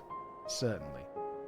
But the real reason I'm not demanding restitution has little to do with weighing the odds. The simple truth is I'm so caught up with simple survival that I've no strength to spare for past grievances. The same goes for avenging any comrades we've lost, be that my brothers in arms or Lord Quintus himself.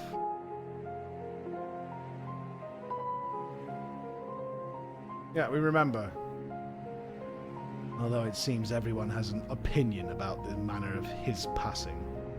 Some say he should have fought until the end, that he abandoned us to the enemy. Others praise him for taking the full burden of responsibility and freeing us to walk our own path. I don't know who's right and who's wrong, but I'm inclined to side with the latter. He gave us the choice of freedom, and that's the choice I made.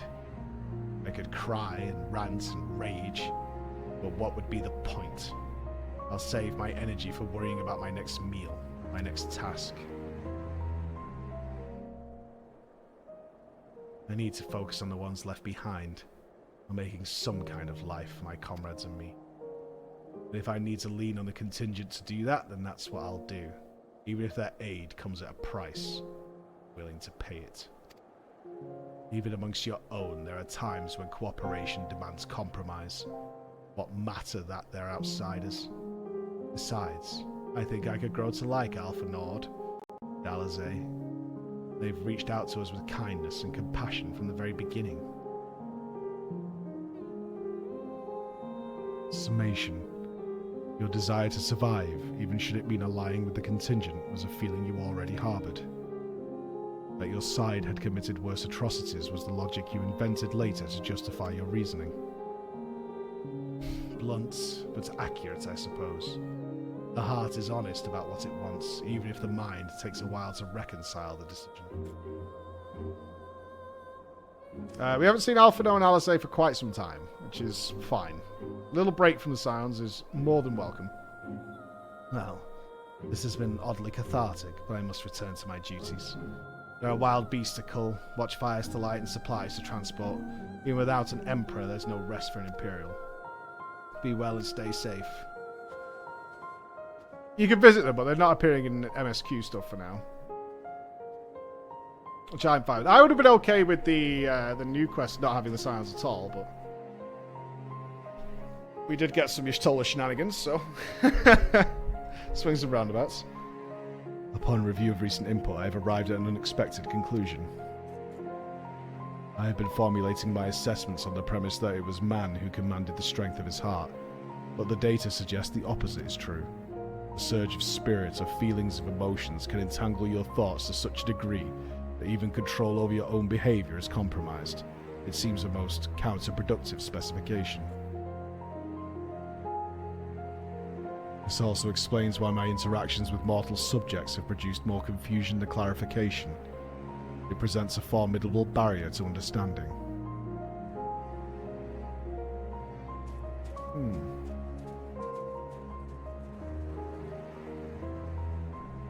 The twins are too busy protecting her mum from crafters looting her glam. Great. What's the message, Omega? We've literally travelled the world, son. My earlier hypothesis has been borne out. A suboptimal operation being conducted here is the result of emotionally compromised reasoning. I am ready to progress to my third and final query. I would learn more about those referred to as ancients. Okay, so what are we reliving now? Elidibus? What? It is clear that this group was a crucial factor of the final days, but the information contained in the report was insufficient to form an overview. The Loperites are creations of the ancients and are said to maintain repositories of their knowledge. By my calculations, the base of these moon dwellers will provide the best source of additional data. Teleports us to their burrow floor, preferably before my battery freezes over.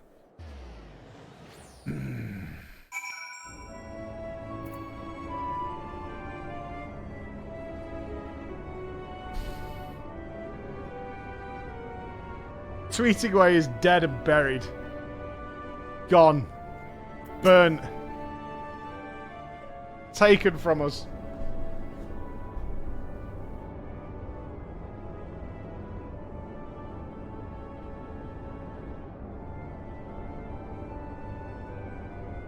Your teleportation spell was successful. We appear to have arrived at the location described as Bestway's Burrow. An inspection of the technology in use here would give me detailed insight into the ancients and their civilization. This body, however, lacks my previous frame's advanced observational functionality. I'll require external assistance. Oh no. No. Ah!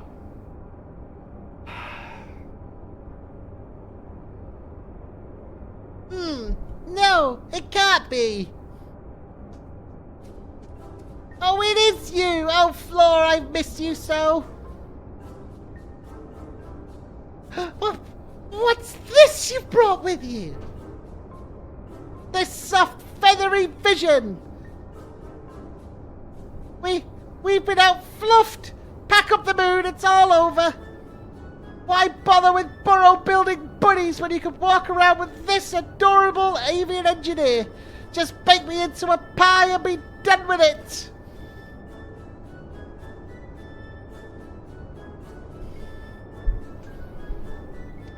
Inspect our inventions? Wait, so you're not done with us? Ha! I wasn't truly worried, of course, and I certainly wasn't about to roll myself in dough and dive into Cooking Way's new oven. Ahem. If a technical breakdown is what you need, then I'm your Loperite. As the residential atmospheric regulation expert, I can field any question or query you might care to pose. Acceptable. I will employ this being to guide me around the facilities. Your presence is not mandatory. Even locked within my current chassis, I am still an autonomous construct that has endured hundreds of your life cycles. I am capable of completing this simple objective alone. Bye. Dinner? Dinner. Right? No. So we just catch up with them later on, right? Priester, thank you for the 56 ones. Happy afternoon to you. Objective complete. What happened to Growing Way? Where's Growing Way gone? Help.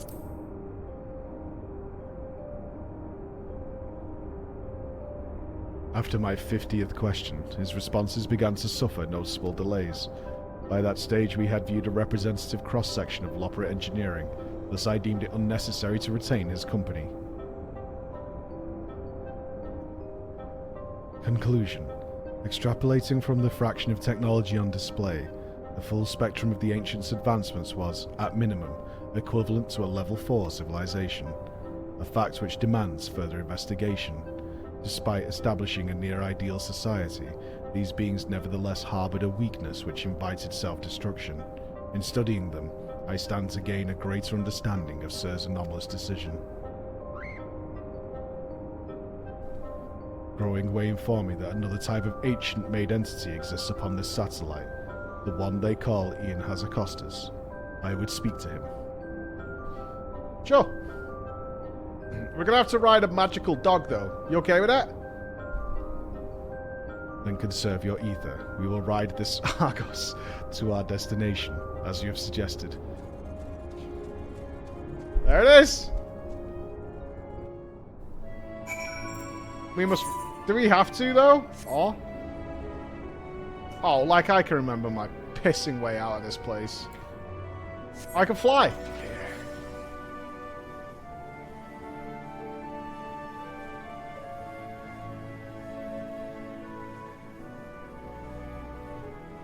it's nice to... I like the idea of the AI trying to figure out why it doesn't get people. Like in a very simplified version of what's happening. It's like, I just don't get why you make the choices you make. You're illogical as fuck. Impotence detected. The creature identified as Argos refuses to acknowledge our presence. Hypothesis. Upon our arrival, Growing Way expressed concern that he had been outfluffed. This suggests the existence of a fluff-based hierarchy.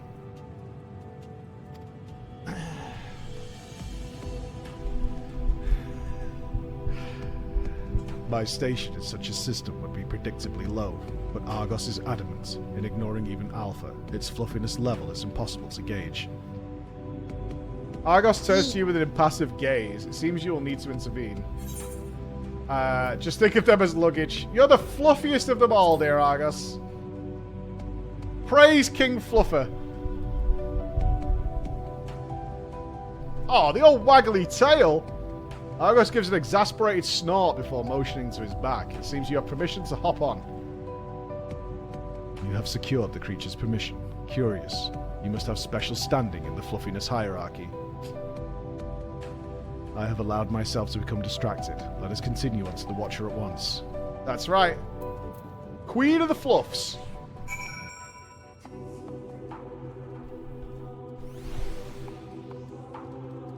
God, I love this track.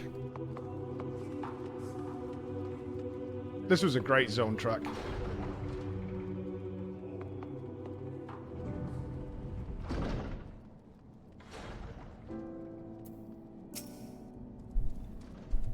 I was bemused by the arrival of these small visitors, but I see they are companions of yours. What a rare thing for my abode to be thus crowded. How may I be of service to you? Hello, Watcher. My purpose here is to learn more about the ancients. I would know of their deeds, their philosophies, the very nature of their hearts. I would understand why the final days was visited upon my home star. A worthy endeavour. There is another better suited to assisting you with that task. Perhaps you might favour us with a tale or two of the ancients you met during your travels, Floor. My fragmented memories would be a pale substitute indeed for the clarity of your more recent experiences.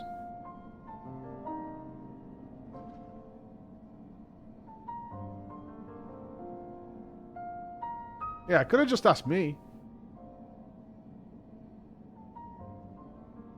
This cutscene must look ridiculous with Lalafels.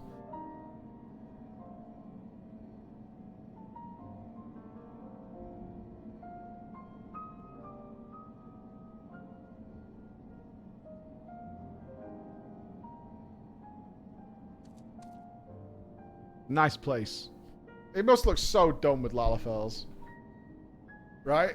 It has to. All cutscenes are amazing with Lalas. Pass. Yes, I can envision every detail. Your meeting with Vanar and Emmett Selk and Hythlodaeus, the sorrow and determination of Hermes.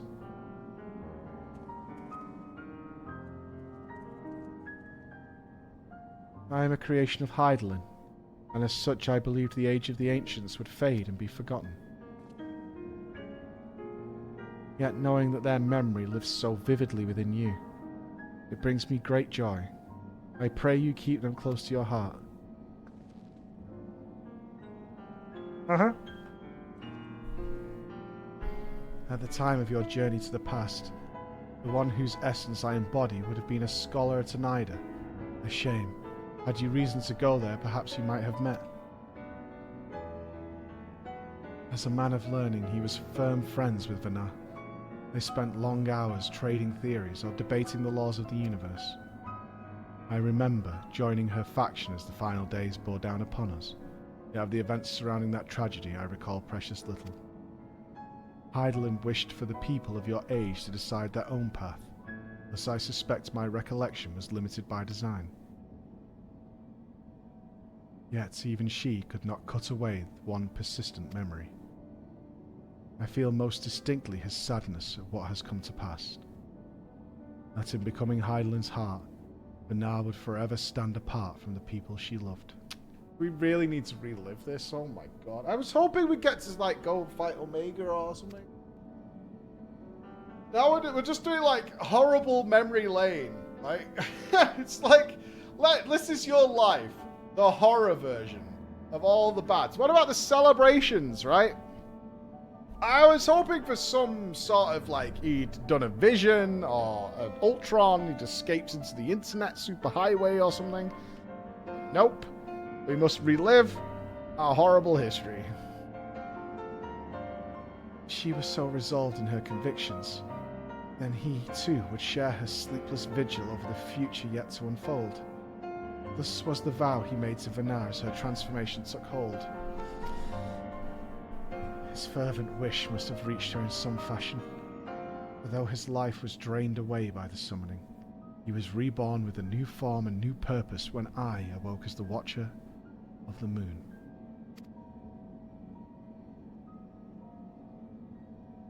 And you heard, Flor. You felt. You thought. And in seizing the future for yourselves, you have brought full circle the saga which Vanar began. What you accomplished was no divine miracle. It was but the beacon of hope, passed down from one generation to the next. A succession of wishes and prayers reshaping the star into the world we knew you deserved. You have our deepest gratitude. I thank you not only as myself, but as the man I once was, and on behalf of those who devoted themselves to Vanar's vision.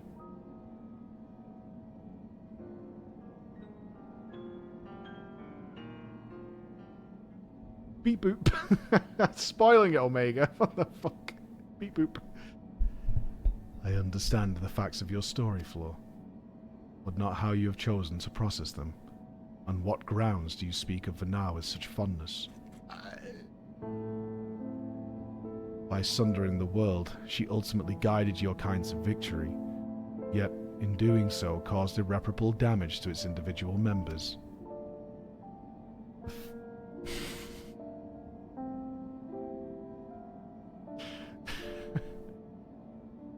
The full scale of the act is beyond calculation. It is evident, however, that it resulted in a protracted period of suboptimal existence for Emmett Selk and his brethren. Query: if the survival of your kind is the deciding factor in your evaluation, then should you not also admire Hermes in his decision to subject man to a trial, forcing you to change or perish, as was the fate of countless civilizations before you? From my perspective, his determination was similar to that of the Omnicron's ancestors, those who first began trading flesh for machine, so that our people might stand against the onslaught of aggression from other races. It was an unprecedented attempt, accompanied by much failure and sacrifice. Their early experiments were crude, primitive. Had they not made those first advances, however, we would have remained vulnerable to our environment. The violence would have utterly consumed us.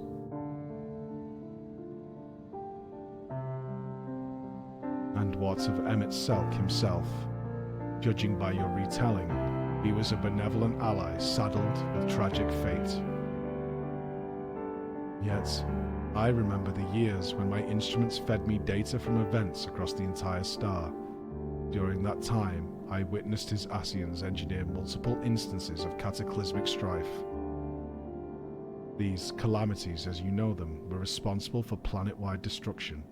A man whose endgame relied upon the extinction of all modern mortals must, by definition, be your worst enemy.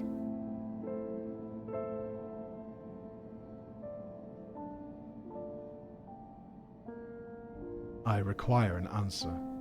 As a being of heart and soul, how do you classify each of these pivotal figures? From your perspective, which of them was most justified in their actions? It's complicated, bro.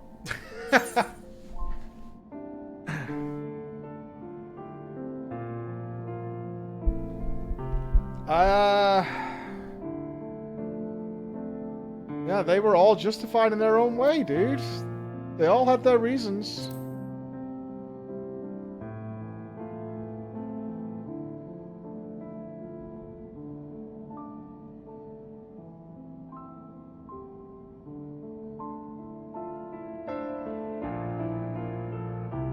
Kind of weird. Me and Chris were talking about this Yesterday morning, Chris? Like an hour? I think I understand.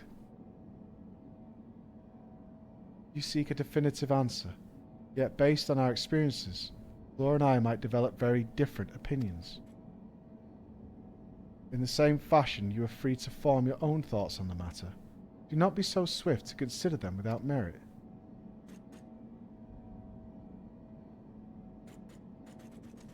Oh.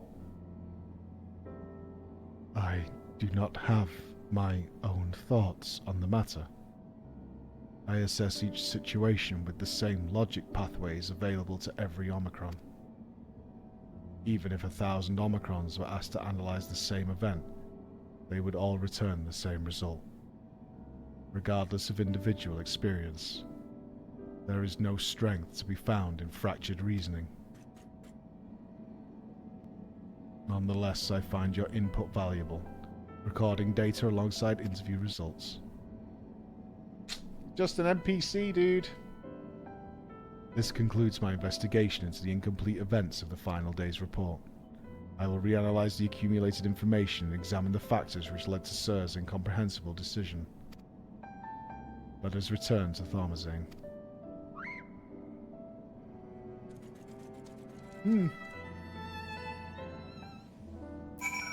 I think I was right, though, Omega. So, trust my opinion instead. That's how we'll do it.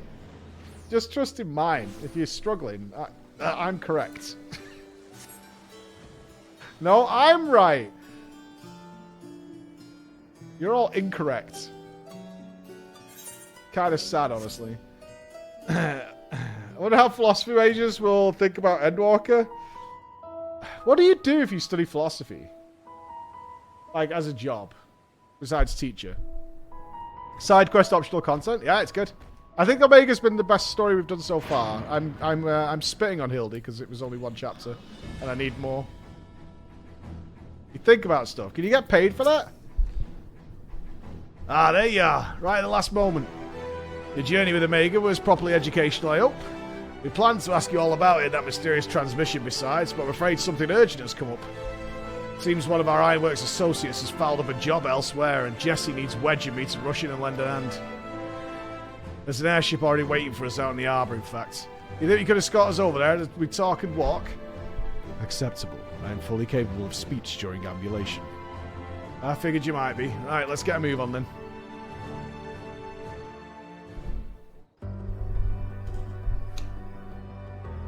There's a jam.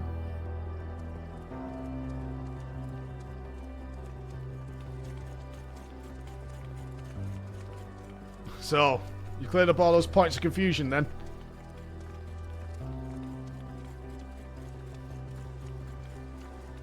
Rude. I had mistakenly classified your intangible heart as an ability of some kind.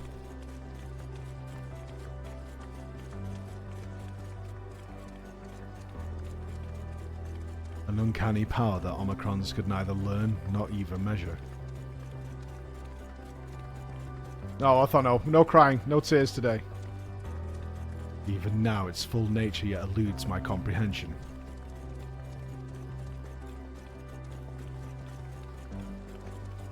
Based upon our investigations, however, I've decided to alter my definition.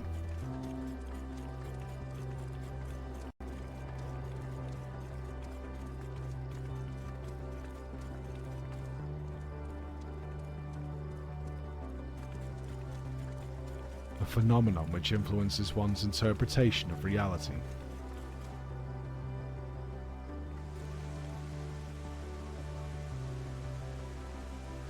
That is as close to an answer as I have found.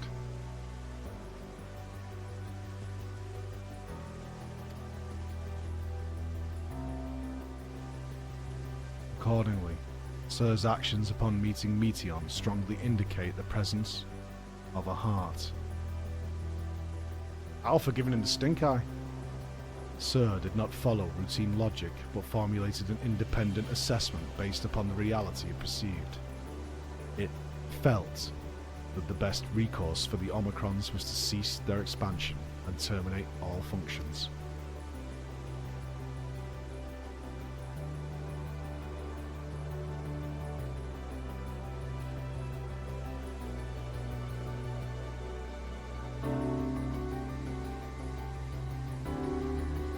Look to the stars.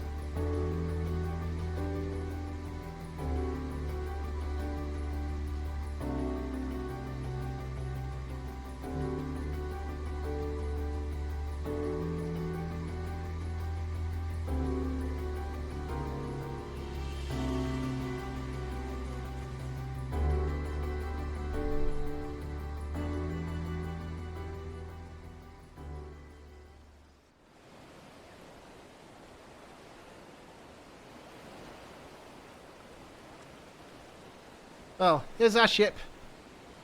Aye, we need to be going, but first, I'll hold you to your bargain, Omega.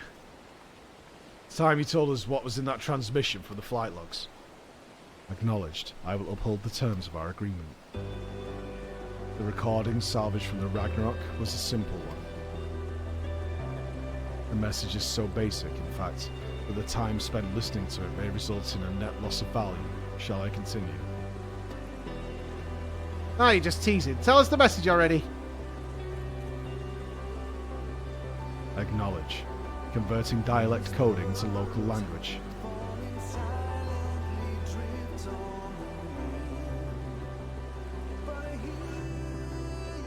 Oh, come on.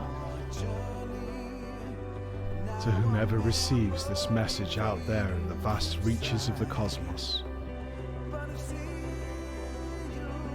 To someone, I hope, who looks up at the stars with the same wistful gaze as mine.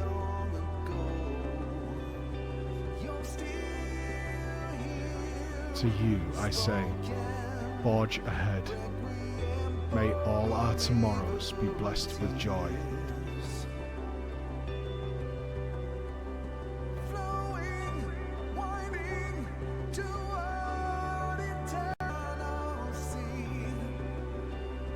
That's lovely.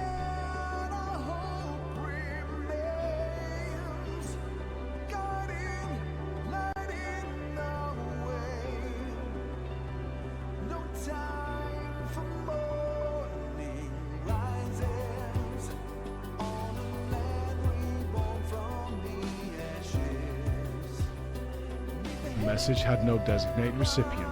It lacks purpose. The concept of joy is overly abstract. The vocal supplication to manifest said joy is unrealistic in its optimism. Yet based upon their expressions, my assessment of the transmission's value conflicts with its apparent impact.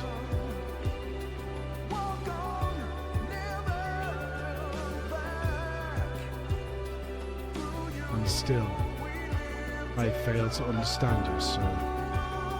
Your heart still confuses me.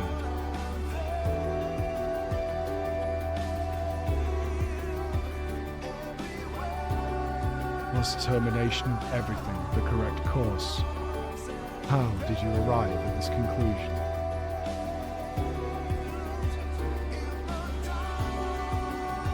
It defies all my attempts at reason. But I was designed to evolve.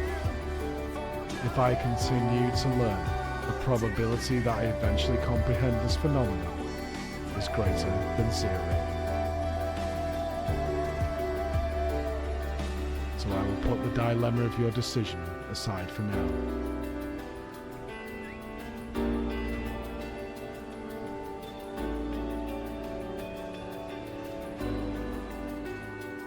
And continue my existence upon this distant star. As I dwell among these many life forms, so will I continue to piece together the complete shape of their mortal hearts.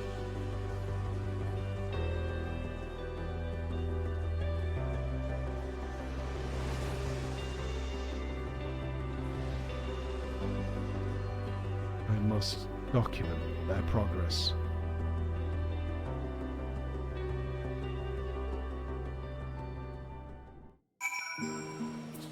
That was fantastic. That was absolutely fantastic. That was well good. I can almost foresee something that occurs in the future where we just find Omega as, or the Omega toy, as the only living historical record of what caused some sort of calamitous event. You know, something along those lines. I wonder if that's what they're setting up as Omega's like a record keeper. Or Ultimate Omega. Yeah, maybe.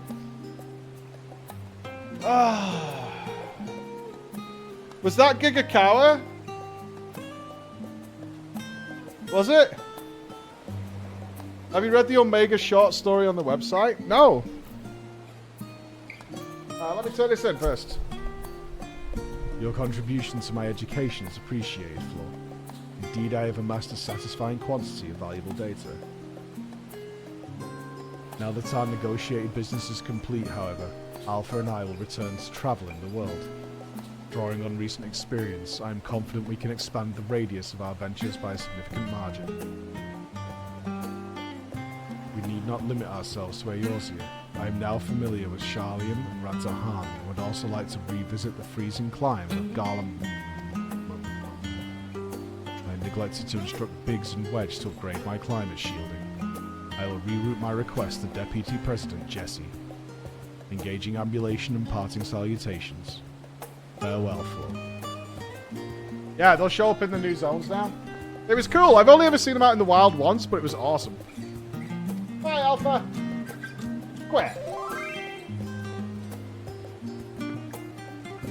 Seems he wants you to have it. Perhaps this is his way of thanking you.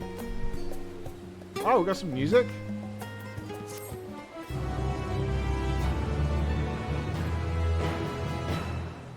Swiftly, Alpha. The road is long and we have barely begun our journey.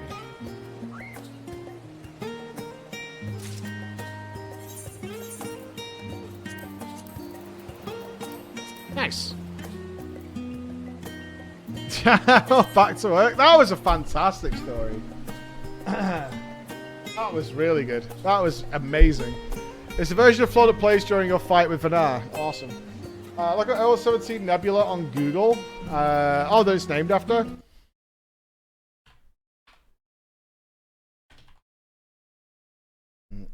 The Omega Nebula.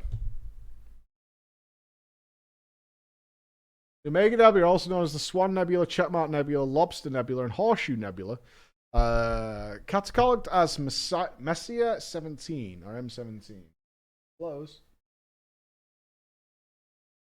Woohoo! Anyone got a link to the website? We've done Past We Walk. Yeah, we did that. Have we got any people for a story time? Where can we even do story time at the